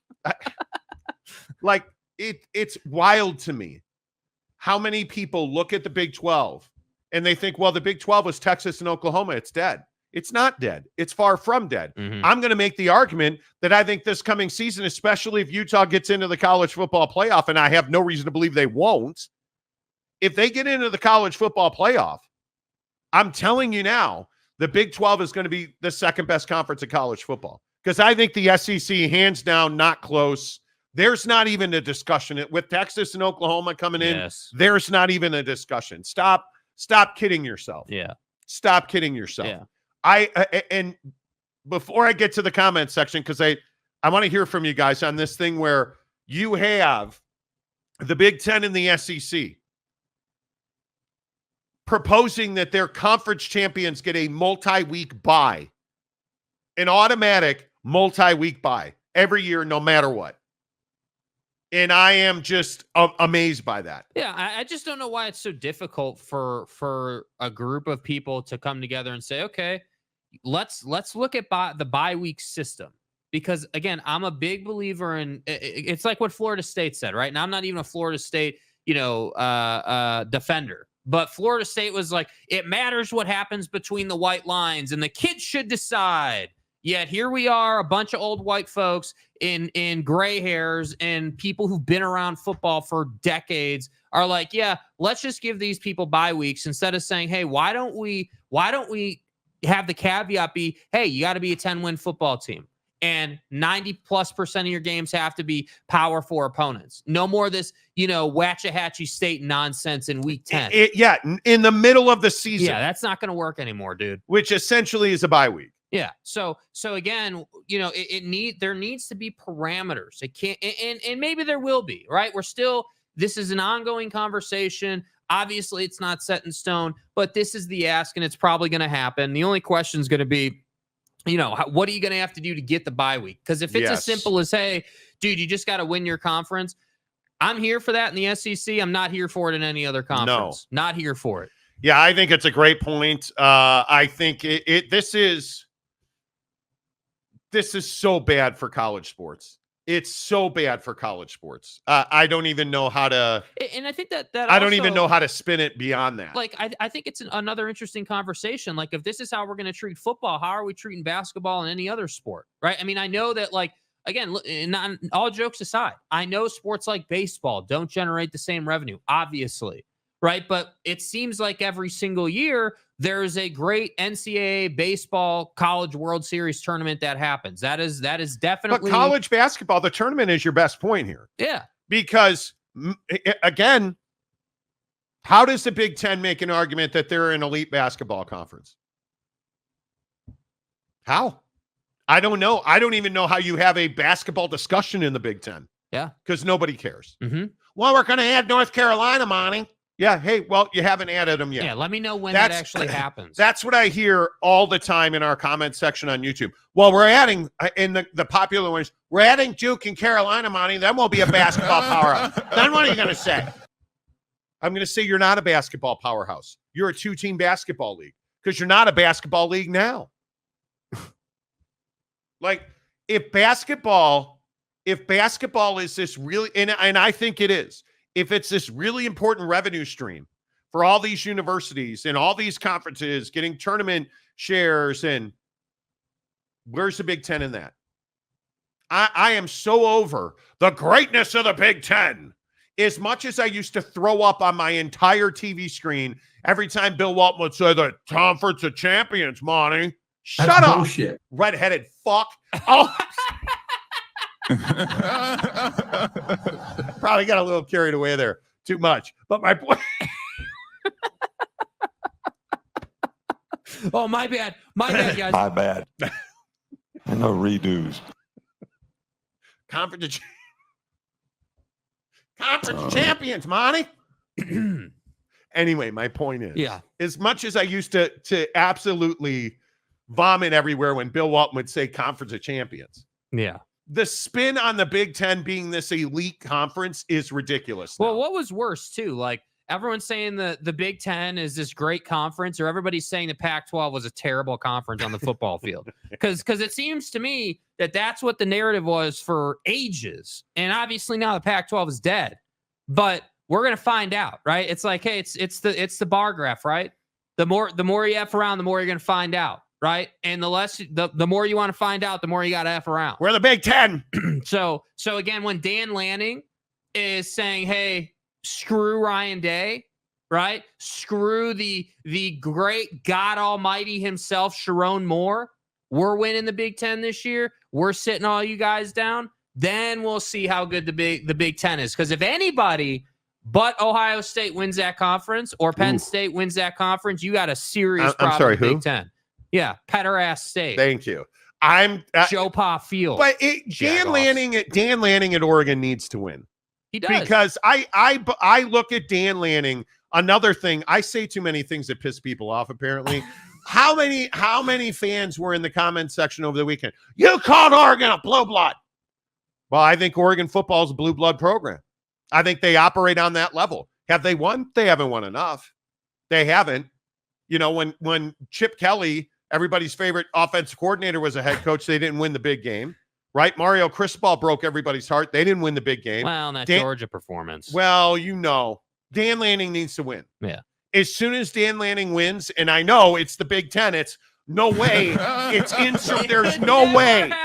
I mean, that conference is 74 teams deep. There's no. It's the Big Ten. Deal. I'm the best there is. You know, fucking ass. Yeah, the Big Ten. Hashtag FAFO. Like, yeah, buddy, let's do this. FAFO. Okay. The comment section, as always, is brought to you by our friends at Prize Picks. I didn't even get a lot of sleep last night. PrizePicks.com, who just has been ravaging me for a week. It's been a full 7 days now since I won at Prize. I had a great weekend last weekend on Prize Picks. I haven't won since. Again, maybe it's the Navalny thing. I have no idea. But getting on Prize Picks, just getting piped this week. But tonight's the bounce back. Lost last night because Jalen Brunson got hurt in like the first 4 seconds of the game. Yeah, way to run into your own guy's knee, douche. So Jalen Brunson gets hurt. They take him out. No, I'm not doing it. I'm not going to get upset. I'm not going to get upset that Billy Horschel didn't get to finish his round. Bro, you... Yes. What? My name is Monty. Billy Horschel? I love Billy Horschel. Yeah, I mean, I love Billy. That doesn't mean Billy's going to make you that bread, bro. He shot at 12 under 66. Yeah. What did you take him on? Do you remember? I don't even want to say. Birdies made, which was a huge mistake. Whatever. Huge mistake. Well, should anyway. Again, like you said, we're going to bounce back. PrizePicks.com. I will return. The king will be back. I am not. I am not. Look, this is the Conference of Champions over here on Prize Picks. I will not. Download the Prize Picks app. Here I am. Use the promo code Monty to get 100% deposit matching. It's such a good, dude. Put in $10. You'll have 20 to play with. You can play for a month on $20 at prizepicks.com. All right, let's get to the comments section. This should be good. Wasikowski, what the hell did you, dude? It's Monday. We're 23 minutes into the show, and you got fucking filtered already. How, dude? Well, Monty, you said the USC is a contender every year, and they're not, and that's BS, and I'm mad about it. The first comment I see is message retracted, filtered. What did you do? Dude, you've been here. Look here, man. All right, we'll see you later. Do you see how these shows just, the momentum is like, okay, we're good. We're good. Oh, look out. Yeah. Double diamond. I knew today would be shitty. What could you have possibly said in the first 5 minutes of the show that got you filtered? Oh, man. All right, let's see. Who's first in today? Jesse Crum. Well, hello. Well, hello, Jesse Crum. Good to see you, friend. Mike Chase, good morning. Second, good morning, everyone. Yeah, are we hitting the like button yet? What are we doing here? Make sure you give us a thumbs up. We've had 500 people watch the show. We have 30 likes. Come on. Hit the like button. OG Gary, pretty sure they aren't destroying college football. I actually think if you give the Big-10 and the SEC multiple buys, their conference champion gets buys in the first 2 rounds, I think you've destroyed college football. Well, and again, I'm just going to keep saying it. If you're going to do that, and then you're going to give them 2 more teams, it's over. It's over. It's Why going to be can't... like it's the Big-10 and the SEC, and that's it. Why can't we put 14 teams in?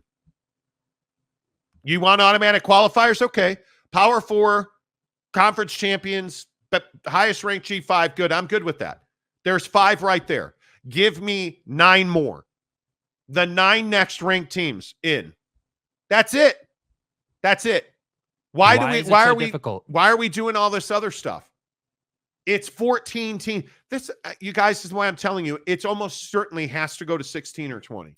And I think that how this would whole you thing avoid was just that? a power grab. It was just simply a power grab. Hey, if we're going to expand, and you said this initially when this first came out. Yeah. Hey, if we're going to expand, we're the SEC and the Big-10. You know, we're going to have auto qualifiers. We're going to have, you know, this setup. We're going to have assurances. And to that end, I really don't understand it, because if you said, hey, you know, and I have to pull it up again, like, you know, the 20th ranked team in the country is playing Ohio State in the first week of the college football playoff, right? A mid-table team that found their way into the 14th seed, right. Let's say.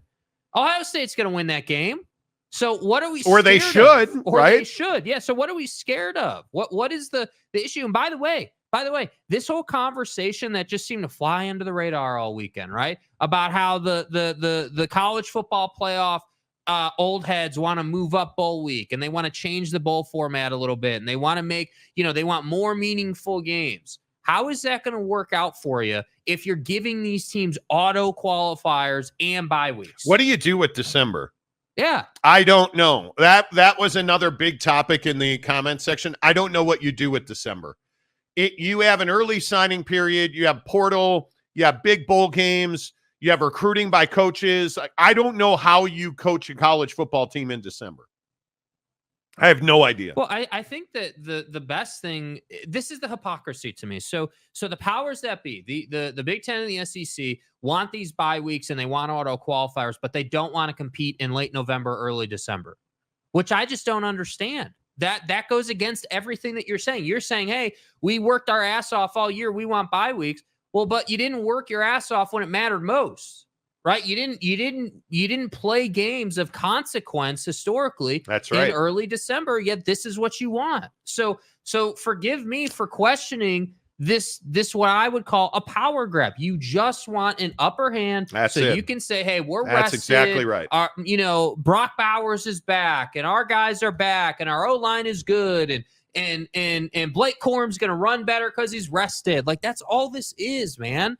So that's why I'm saying, when you say, hey, it's not going to destroy college football, yeah, I disagree. It is going to destroy college football because, and again, I'm here for the conversation around, hey, it's been the SEC and the Big-10 every year. You're right. It has. It absolutely has. The difference is that it was that way because they went out and did it on the field. And we're expanding, so it isn't always that way. But yet here we are, bye weeks and auto qualifiers. Yeah. So we're not doing anything. Good morning, Harry Austin. Good to see you, my favorite San Antonian.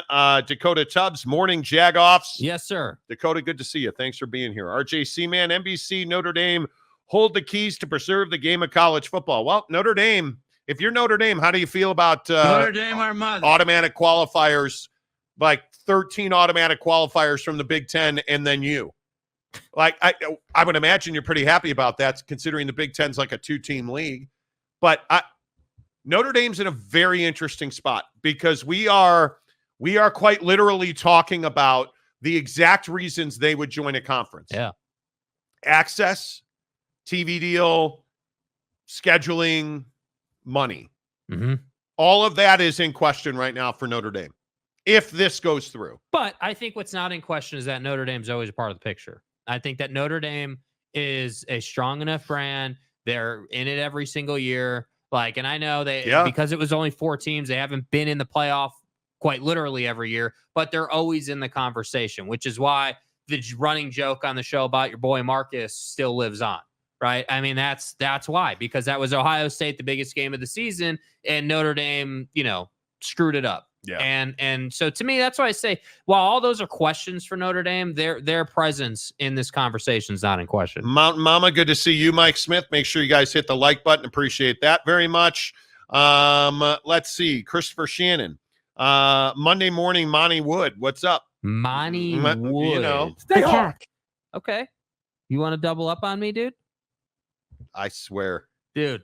Do not try me, I'll boy. Wasikowski you. Thank you. Shouty, Kunsinvang. Okay.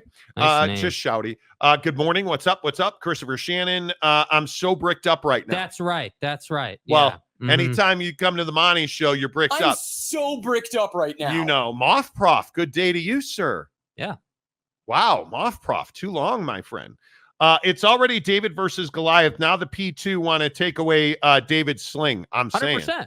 Mad Cat, how the heck are you? Christopher Shannon, they make more money than the SEC, even though they hardly win national championships. Their fan bases are massive. Tune in to watch. Hey, make money. Well, you're not wrong. They do.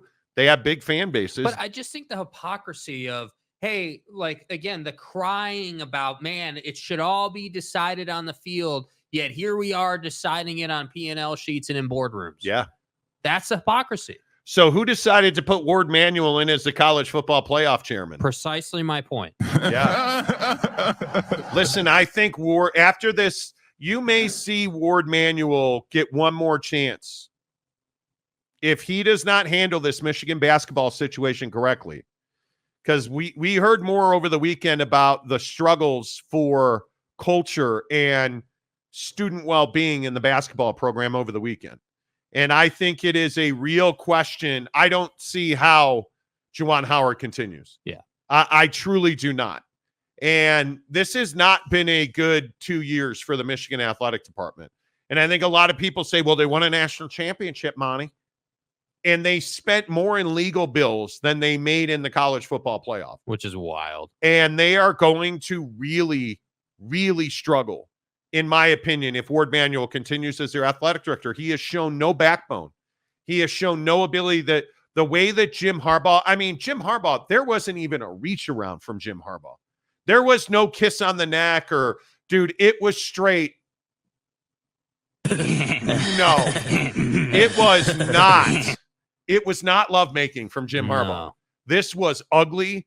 The way he went to Los Angeles with the Chargers, who should still be in San Diego, was ugly. Mm-hmm. His outright refusal to cooperate with the NCAA, Ward Manuel's inability to make him cooperate with the NCAA, the malfeasance with Matt Weiss, the firing, and I don't think there's any way to even argue it. Firing Connor Stallions right out the gate was a huge mistake now. It looks like, you just keep hanging guilty signs around your neck. Oh, by the way, you never said that you didn't do it. Right. And all of this nonsense around Juwan Howard punching people, slapping people in handshake lines. Who wants to go through a handshake line with Juwan Howard? Nobody. Right? You better have medical insurance and you better have your doctor on call because he's about to try and knock you the f out. Yes. Like in the Big-10. They'll drop that motherfucker. Good job. Let's see. Brandon Butler goes in tight, Monty. Okay. No Stallions, no national championship. Facts. Big-10 is riding the coattails of Ohio State and Michigan. Hopefully, but those are your two favorite teams. Yeah, dude. OG Gary. What are you talking about? You're a Michigan fan. We know that. Hopefully the addition of Oregon, Washington, SC, and to some extent UCLA get in there and really give the Big the argument they were looking for. Well, it better. It better. It absolutely And better. I don't even know that you got to win national championships with those teams, but you got to dominate the attendance factor in the college football playoff. Wasikowski says, I'm sorry. It's Monday. I don't know what you said because when you get filtered by YouTube, I can't see your comment. But just know whatever you talked about, Christopher Shannon, Donnie lost the. I don't. Dude, we're not doing it. No, nope. I don't want to know. Nope. Nobody should get by, as Rick Forrester said. Agreed. I agree. I completely agree. D-Rock agrees. We need to get rid.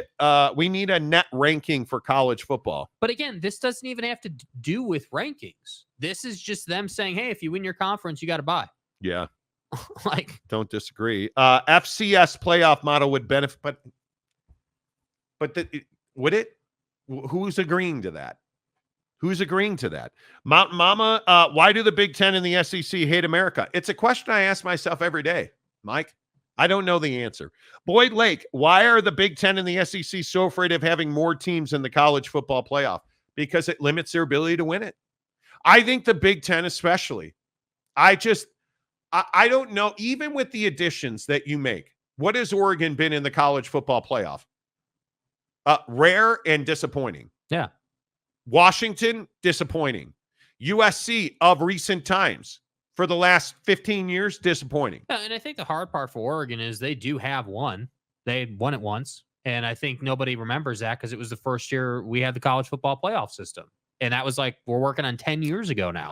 I think getting there is not good enough. And I think that if you look at, and listen, I don't think that it is, and I'm going to look up numbers on Oregon first because I don't want to besmirch. Well, I do because Dan Lanning's kind of a red ass. Yeah. But I don't want to besmirch Dan Lanning in Oregon any more than we have to. Yeah. But what I'm saying is I look at Oregon, they're disappointing. Agreed. Right? They're disappointing. Yeah.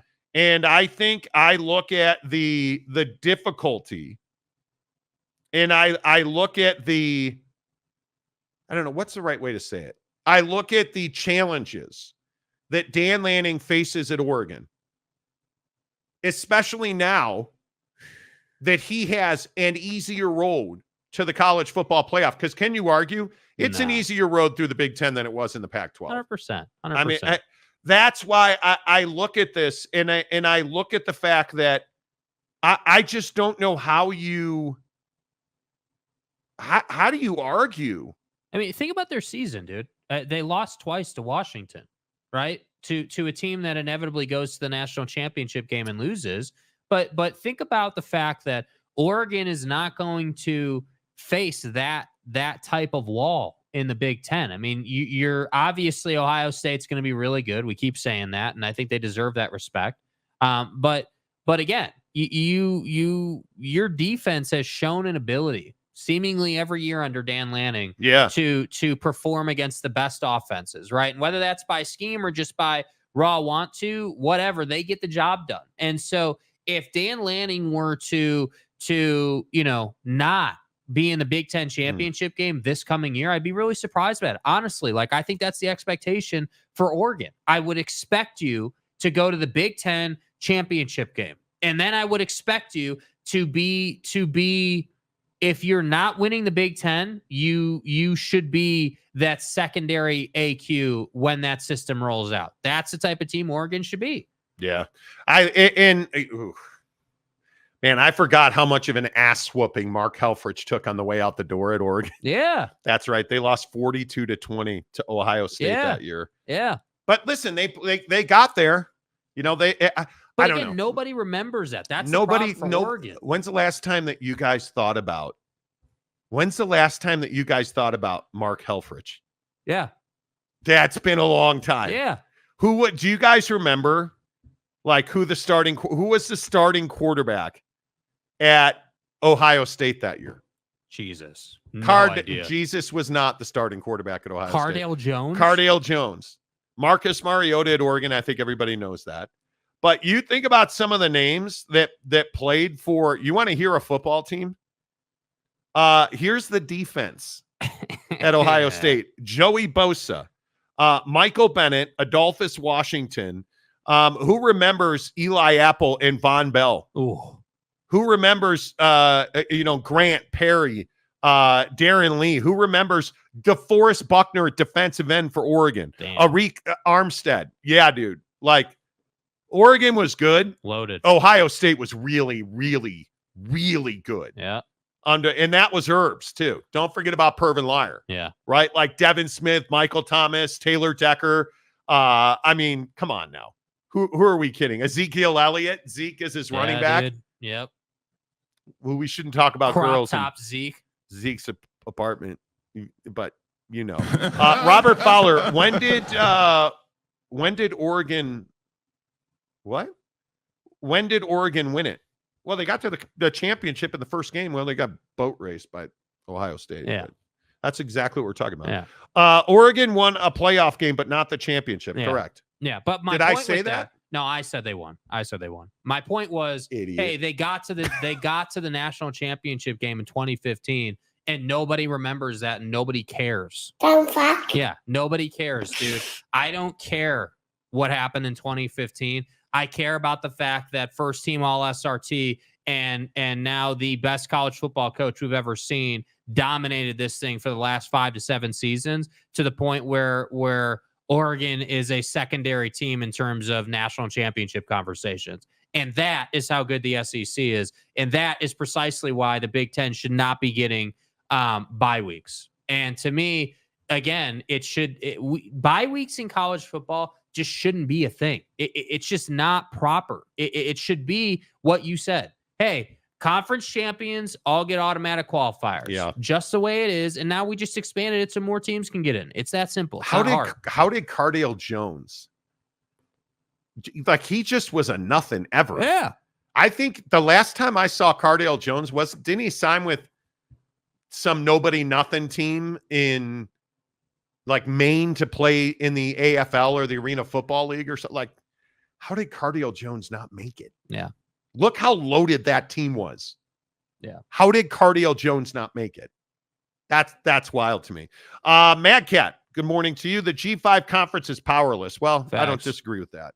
Is this, in the comment section, good or bad? Is this good or bad for college football to give the Big-10 and the SEC champion multiple bye weeks?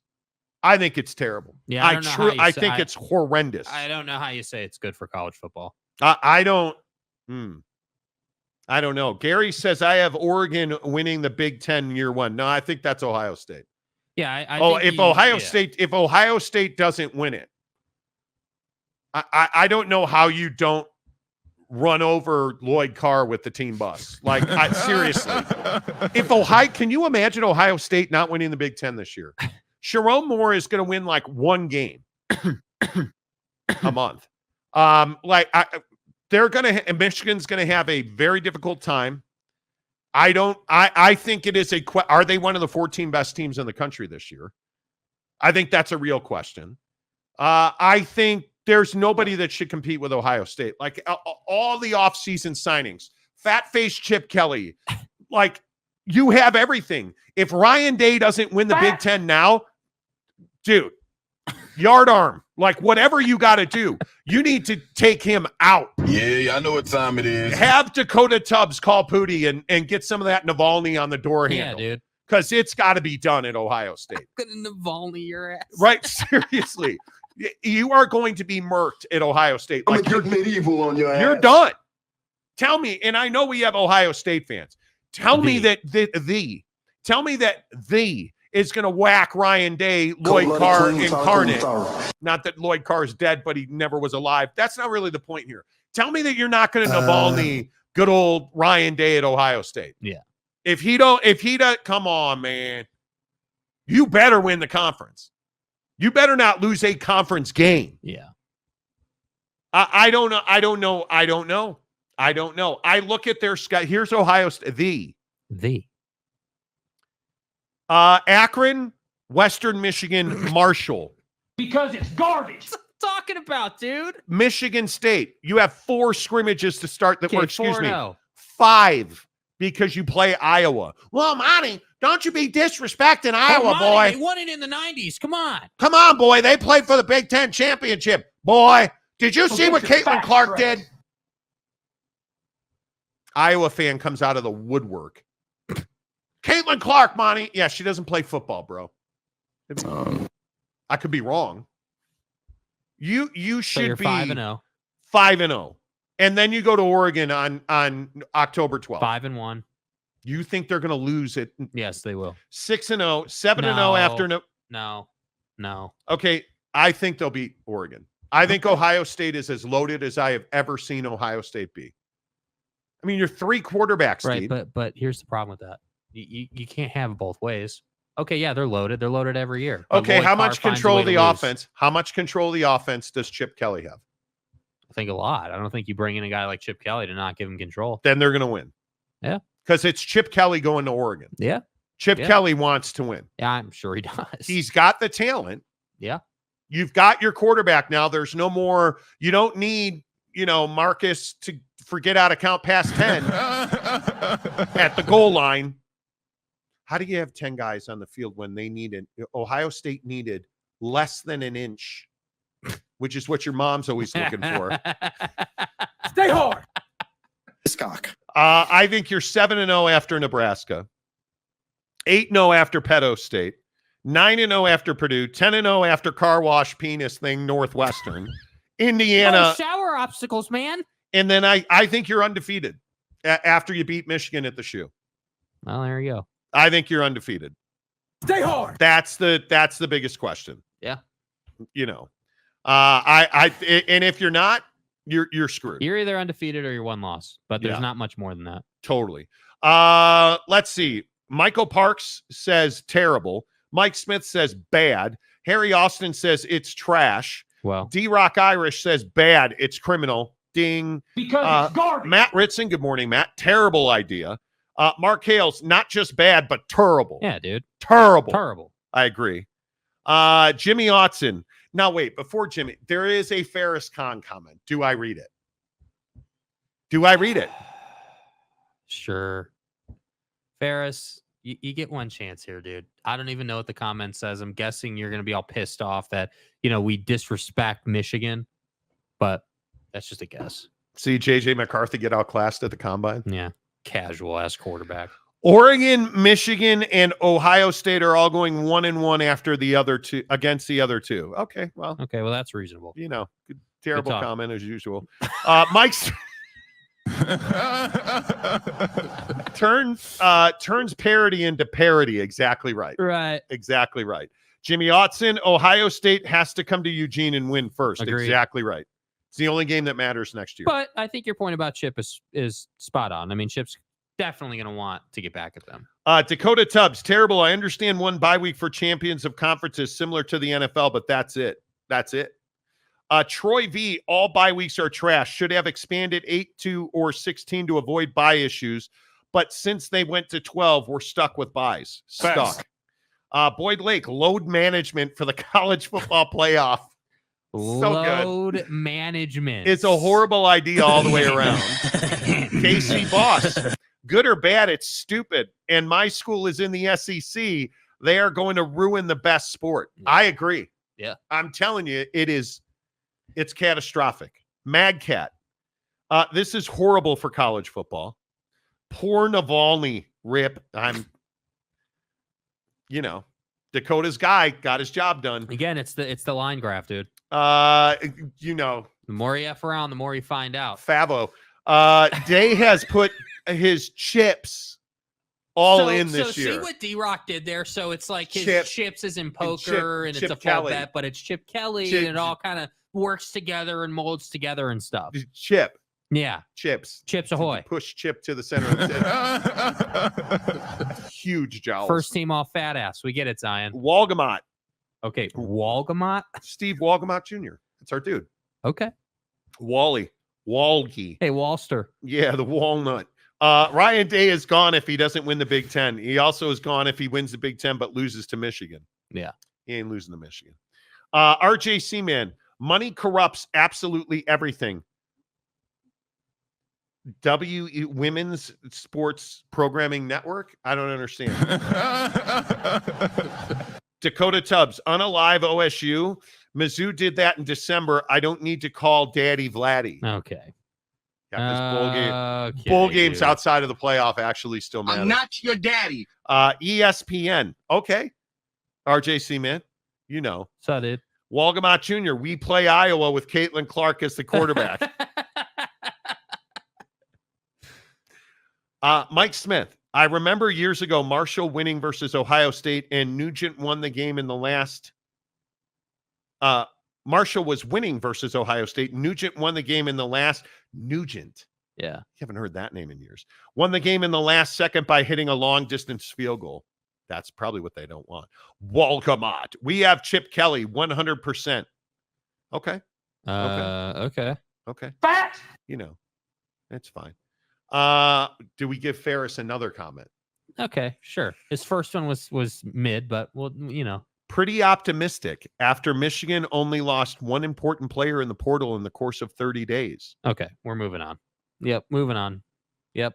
This man was a bona fide scrub. What the hell are you talking about, dude? You're seriously going to sit here and be like, yeah, we only lost one guy in the portal, but we didn't lose half our team to the combine. Hey, guys, did you see that there were 18 people in the combine from Michigan? Man. You had your chance, dude. Like, I tried. On, bro. I tried. Come on, dude. Yeah, go ahead and try me then. I did try. You did. I don't think OSU has the dudes on O-line and D-line to contend with what Oregon has. Oh, I think their offensive line is going to be okay. I think they lose to Oregon twice. Okay. Y'all reading all this cap ass shit. Robert Fowler, Ferris Khan, always Michigan talk only with you. That's facts. Is there anything else? Wasikowski, SEC Big-10 merger is definitely coming. More big football games and more viewers, not necessarily leaving the NCAA. Why would you merge? Dude, Wasikowski, bro, you need to get off the dark web, okay? I don't know where you read this conspiracy nonsense. What possible good comes from the Big-10 and the SEC merging for themselves? It shrinks them. And I go back to this idea, and I talk about this all the time here on the Monty Show, presented by our good friends at Big O Tires. Big O Tires and American Fork, your total car care experts. I talk about this all the time. First it was, well, they're going to do away with the NCAA, Monty. Well, actually, they don't want to do away with the NCAA. They control the NCAA. And all that Greg Sankey, the commissioner of the SEC, has talked about is college football has to remain a national sport. Mm-hmm. It is the only way for college football to prosper. Mm-hmm. It has to remain a national sport. And why was he referencing that? And what has he consistently said? Look at college basketball. Compare it to college football. Everybody in college basketball, you put them in the tournament, who doesn't have a chance to win the tournament? Well, Florida Atlantic's got no chance to win the tournament, Monty. Oh. San Diego State, no, dude, this is the pro rata they deserve. They're going to lose in the first round. Until they didn't. And what I'm trying to the point that I'm trying to get across to people is shrinking college football is bad for the Big-10 and the SEC. They don't want to shrink college football. They simply want to control it. Yes. So them merging together would be absolutely the opposite of thriving. Yeah. Absolutely. What I believe, and many people have told me this is not my idea, but what I believe to be true is that the Big-10 and the SEC are waiting for the college football playoff committee to be like, okay, yeah, that's too much. That's too far. We're not doing that. Yeah. And then they will come back to earth. But when they're like, hey, we want 4 qualifying bids. Okay, cool. Hey, we want more money. Okay, cool. Hey, we want to bang your sister too. Okay, cool. Better call your aunt too, because your sister's not enough. Okay. Not cool, but okay. Acceptable. They're waiting for you to say, no, my sister's off limits, dude. Waves in opposition. You haven't done that yet. And I think with this double bye for their conference champions, I think you might get that. Yeah. Because where is Michigan and its Big 10 friends going? Where is the SEC going? If you simply just play each other, does that benefit college football? Does that benefit the SEC and the Big 10 to play each other? No, it doesn't. Dad, Honey, what's wrong? I got in an accident. Are you okay? I don't know. Okay, did you call the police yet? Yeah, I did. I'm gonna call an advocate and you can tell us both at the same time, okay? Hey, Sarah, your dad told me that you need help. So, is there anything that I need to do? Or... Just focus on getting better.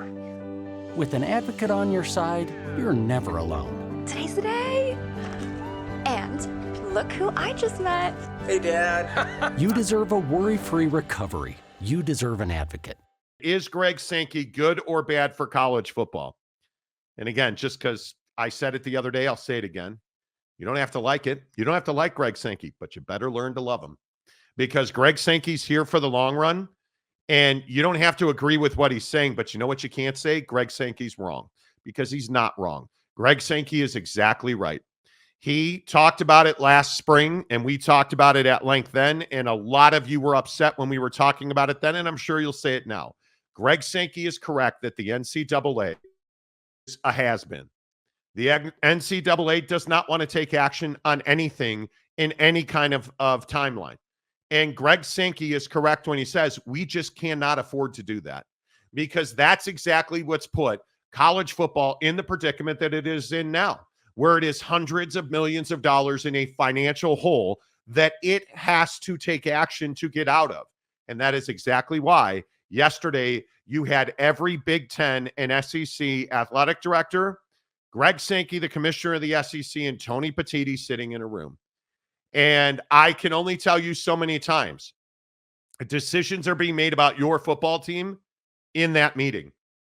Doesn't matter if you're a Big 12 fan. It does not matter if you are a Pac-12 fan or a Mountain West fan or an ACC fan. Decisions are being made in those rooms and in those conversations about your school and its football future. You don't have to like it, but you better learn to love it, because those decisions are forming the future of college football. And I think one of the things that came out of these meetings yesterday is Greg Sankey's a jerk. What an a-hole. That guy's selfish. He's a mobster. How many tweets did I get yesterday? Oh, they're holding college football hostage. They're not. They're not. You know what Tony Petitti, the commissioner of the Big 10, and Greg Sankey, the commissioner of the SEC, are doing? What's best for their constituents, their membership, their athletes. And if you were Greg Sankey, and if you were Tony Petitti, and would you be doing anything different? Because I'll be honest with you, I wouldn't.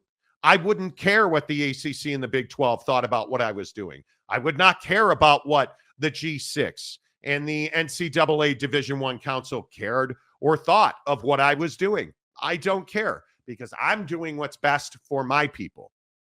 And here's the part that sucks for you.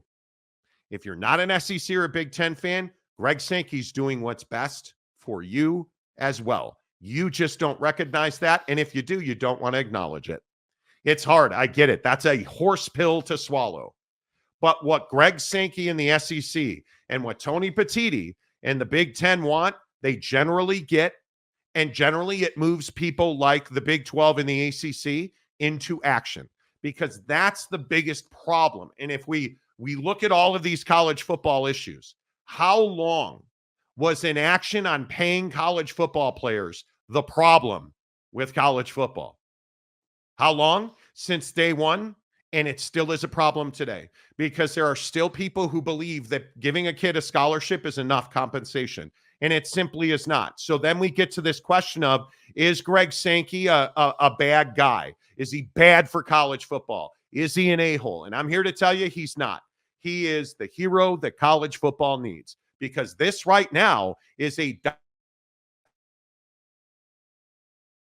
until somebody like Greg Sankey and Tony Petitti take action to prop itself up, the sport's going to die, and it's going to suffocate under its own weight. And Jake, no, I do not believe that Greg Sankey is bad for college football. Yeah, I mean, I think what's bad for college football is people not, taking football seriously at every level. I think what's bad for college football is programs not investing enough time or energy or not prioritizing football at a high enough level so that they can make money for their athletic program. And I think that it's not sexy to say that, oh yeah, hey, the average Joe P4 school who never wins anything is what's hurting college football, because if you don't win anything, you're not relevant. And if you're not relevant, you can't schedule big time TV matchups. And if you can't schedule big time TV matchups, you're not making big time TV money. And so for me, I look at these meetings yesterday. I look at what Greg and Tony are doing, and I sit here and say, what else would you have them do? What should they be doing if you're somebody who says that Greg Sankey's a bad guy or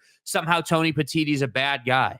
What would you have them do? Would you have them not meet? Would you have them not talk? Would you have them, not try to work together to create the biggest matchups in college football on a more regular basis? Would you not have them trying to, make the sport healthier and more efficient from not only a scheduling standpoint, but from a revenue generation standpoint? Well, no, of course not. But what I think a lot of college football fans don't like is the premise that Greg Sankey and Tony Petitti are in the driver's seat of this thing. And you know what? They absolutely are in the driver's seat of this thing. And I think somebody has to be. There has to be somebody leading the way and being on the forefront and having the conversation. So I just think that we're running out of runway for, oh, Greg's a terrible guy and, Tony's a terrible guy. And these two are just trying to, steal college football and do it their way.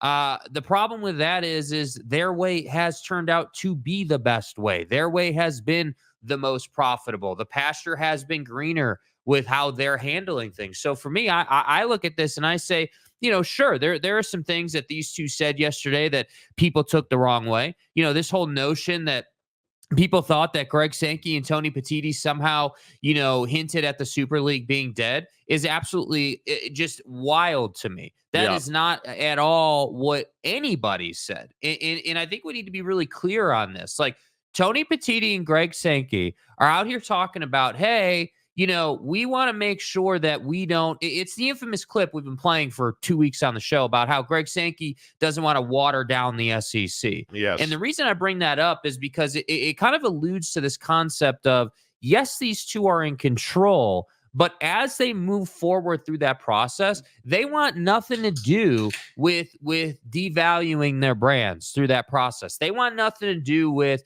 hey, we're gonna miss opportunities the college football playoff to make money because we went too fast with the Super League. So nobody said the Super League is dead. That just didn't happen. Here's what Tony Petitti said, and this is a quote that everybody's seizing on to pronounce the death of the Super League.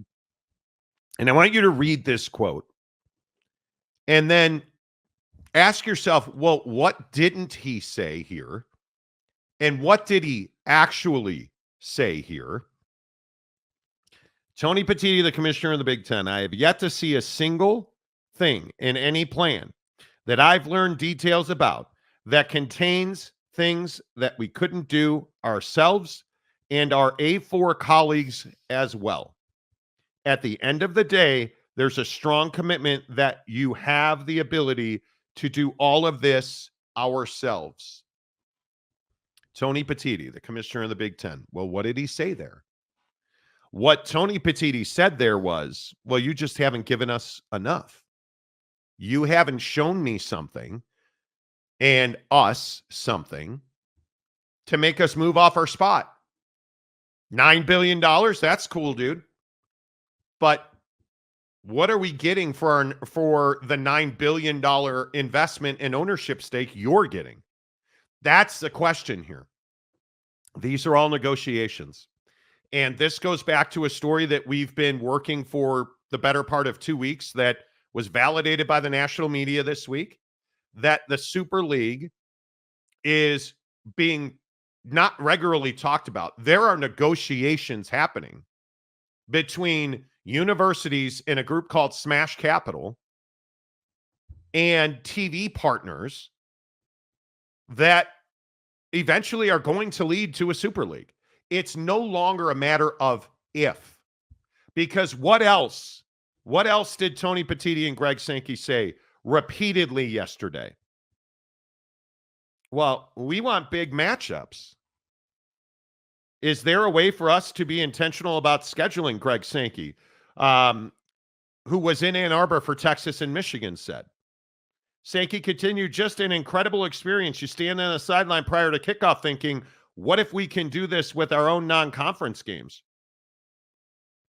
We respect where we have in-state rivalries that take place in non-conference scheduling. But we had a real general conversation about the what-ifs in football and basketball. So what did he say? Well, we want more 100,000 people crowds watching our football games that involve Big-10 and SEC members. We want big matchups.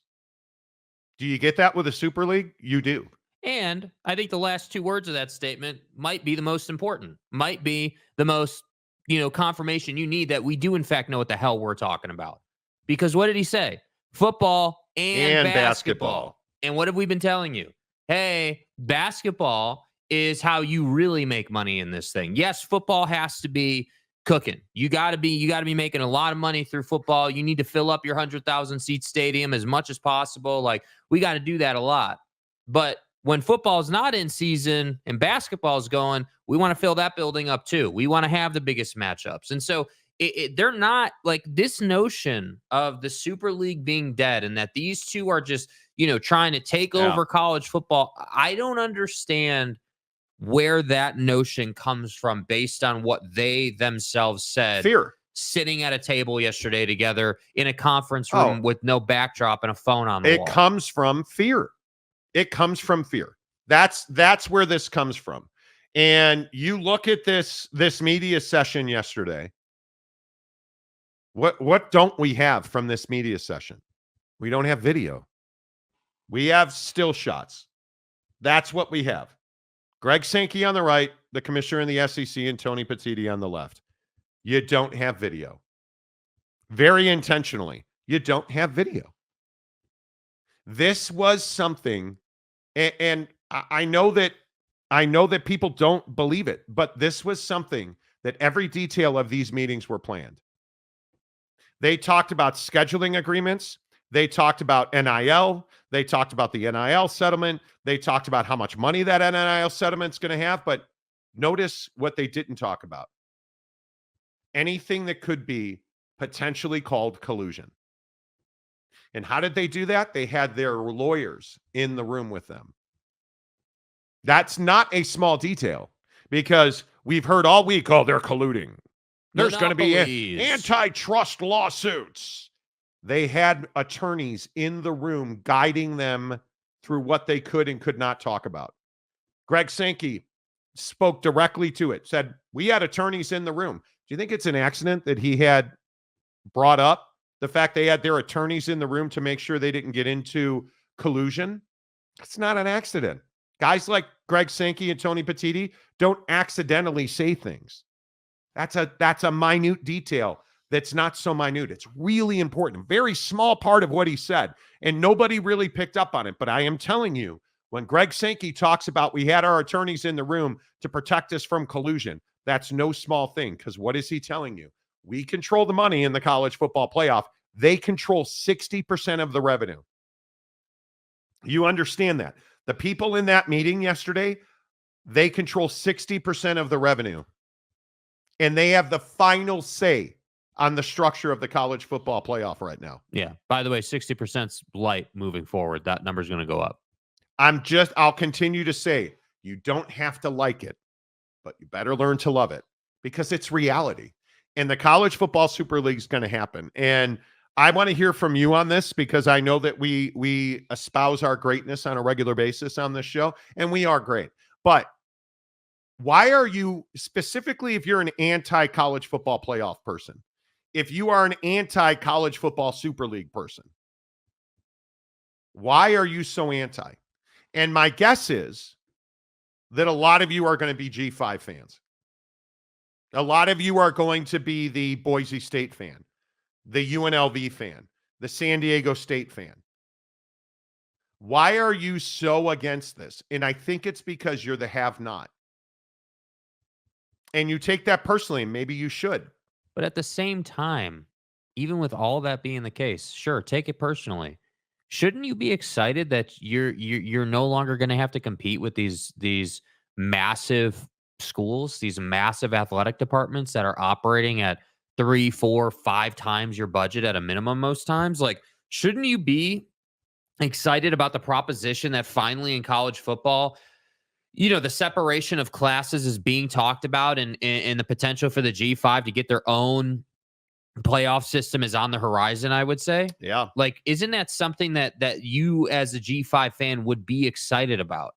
Like, that to me is the biggest thing. And this is like a life lesson too. I see so often in life, like people get all upset when they can't, when they can no longer hang with this dude over here. It's like the neighbor analogy, right? Like your neighbor's got this amazing car, an amazing house, and you're like so fixated on that, but you're missing out on the fact that, hey, if I'm not spending my money on those things, where else can I spend my money? And that's what I think the G5's plight in life is right now. And I'm curious when that narrative is going to roll over and get to, hey, well, cool. Now that they went off and did their own thing, now we can build our own thing. I mean, when do we get Tim Pernetti and company talking about their own playoff system? When does that happen? I think you have to grasp the fact that the power structure in college football is the television partners and the haves, and it excludes the have-nots. And the thing with Smash Capital, the way that Smash Capital is going about this is the only way that Smash Capital can be successful at forming a super league. Hey, Big 12 and ACC, look at this suitcase. It's full of $100 bills, and it can be yours. It is the Miami Vice way of doing things. Yes. Look at this suitcase of money. Do you guys see how neatly stacked all these $100 bills are? Hey, look here, man. And look how many bundles there are. Look at all them bands. I mean, look, can you imagine what this money in your bank accounts could do? Why don't you touch? Just come here. Come here. Why don't you go ahead and touch it? I want more. Why don't you count it? Well, come on over. Why don't you pull one of those bands off and just kind of feel the money, feel the paper on your fingertips?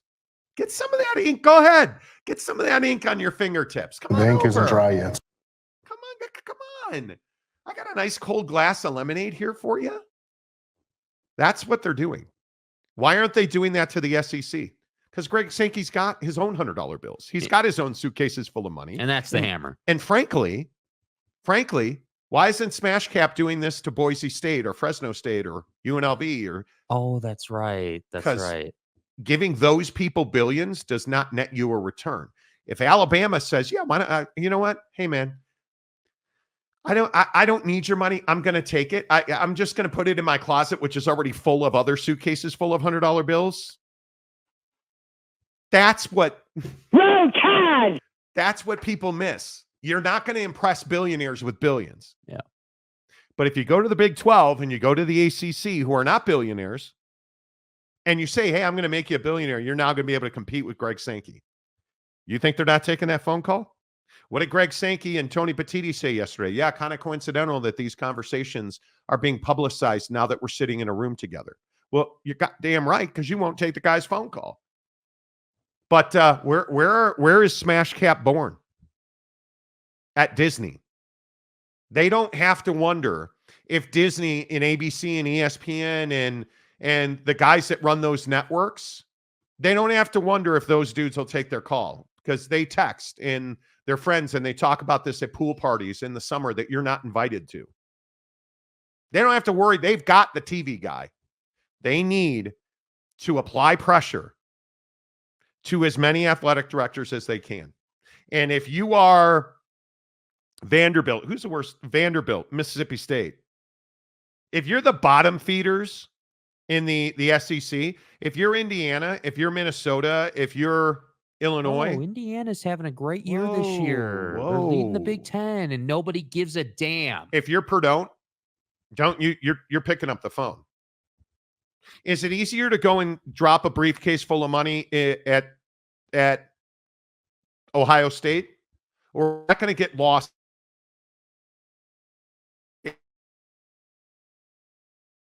Rich people. You leverage poor people with a lot of money, and that's what's happening. So we can all sit here and say, oh, man, it's unfair. The Mountain West, they deserve those suitcases of Hondies. No, they don't. You deserve what you've earned. And thank you. And the Mountain West hasn't earned it. The Pac-6 hasn't earned it. And one other small detail that I think is pertinent before we get to your comments. I was told yesterday by a source close to the situation that the Pac-12 has made significant strides in the framework of a media deal, and that they have a if this, then that handshake agreement. If you can bring me this group of schools, we'll pay you this amount of money, which is really all the Pac-12 can hope for, because they don't have leverage over universities or TV partners. But I am told that they have made significant headway in their efforts to come to an agreement of, again, a framework where if you plug in these pieces, we'll pay you this amount of money. So the Pac-12 is making headway, and you knew it wasn't going to be long. So just kind of keep that in the back of your mind, that that's what's happening. Right after you download the Prize Picks app, use the promo code Monty. And I've told you for how many days now that I'm an absolute god on Prize Picks. Don't lie to me. I never lose. That's not what I said. Obviously not. That's not what I said. Won on Prize Picks last night and actually cashed $210 on Prize Picks last night. Well, you took Bobby Witt Jr. in the Royals, right? No, I took Garrett Cole for less than 6.5 strikeouts. He had 4. Garrett Cole was amazing last night. Dude. 7 innings, 6 hits, and earned run, but only 4 Ks. And of course, you know, I took Giancarlo Stanton for 2.5 hits, runs, and RBIs. He had 3. And then, because there's no red ass like a Monty red ass. Right. And when you are a bitter, broken man and you are sick and tired of hearing people besmirch and, play down Brock Purdy. Right. His demon number last night was 252.5 yards. I took more. He had 255 yards. By 2.5 yards. I went 3 for 3 last night. And I am so glad that I did not take Brandon Ayuk, who had a 45, I think it was 44.5 yard number. Brandon Ayuk in that big contract, 2 catches for 37 yards. Now, I wish that I had gone with George Kittle for an anytime touchdown because he had 2, but I didn't.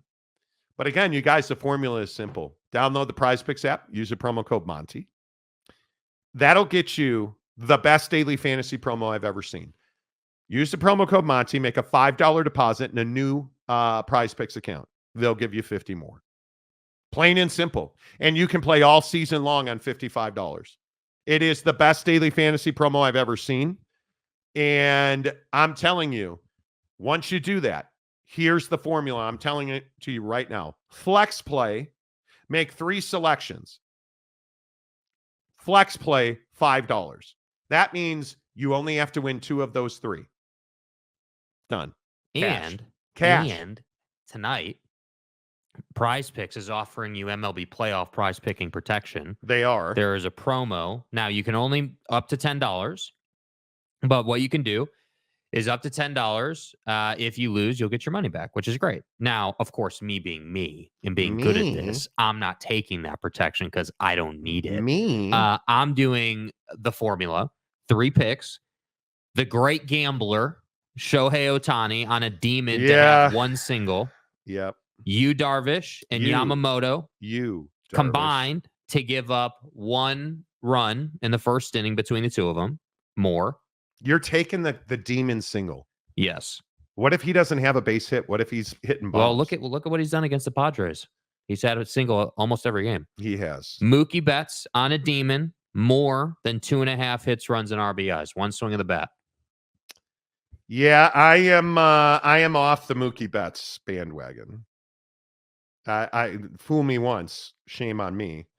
Fool me twice, shame on me. He's been heating up. You don't like him? Yeah, I'm not a huge fan. One of these two pitchers tonight's going to get shellacked. One of them's going to, and I don't know who it's going to be, but I don't know either. I think it is. Whose bats do you trust more here? I think that's the biggest question. The Dodgers. You trust the Dodgers more? Do. The Dodgers are an offensive juggernaut that can't pitch. Is there and I guess this is the question. I think Yoshinobu Yamamoto, say that fast 5 times, versus Yu Darvish. Yu Darvish was spectacular, but can you do that to the Dodgers 2 starts in a row? Yeah, I don't know about that. And that's why I'm saying that's why it's at Dodger Stadium. That's why I took the over on that 1 run between the two in the first inning. But in this game, just so we're clear in Prize Picks, if you haven't seen it, you've got goblins all over the place for just easier to win. Just easier to win. You know, like as an example, Jake Cronenworth for 1 hit run or RBI. You know, Jurickson Profar, same. Man. You know, Max Muncy, same. Like there are a bunch of these. So there's money to be made on this game, 100%. Yamamoto's the tough one because he's a guy you should take here, but I think you just take him straight up. 4 strikeouts. You need 5. That means more or less than 4 strikeouts. I would be more, in my estimation, Darvish is more reliable with the strikeouts. Yamamoto has a propensity to get you lit up. I don't think you think so. Early in games, he's done that this year, but I don't know. I look at this matchup. It would be worth it to go back and look at what he did in his, because didn't he have a start earlier in the series? He did. And he gave up some runs. 3 innings, 5 hits, 5 earned, home run, 2 walks, and a K. So not great, but first postseason start. Yeah, I think that I am. Here's the problem.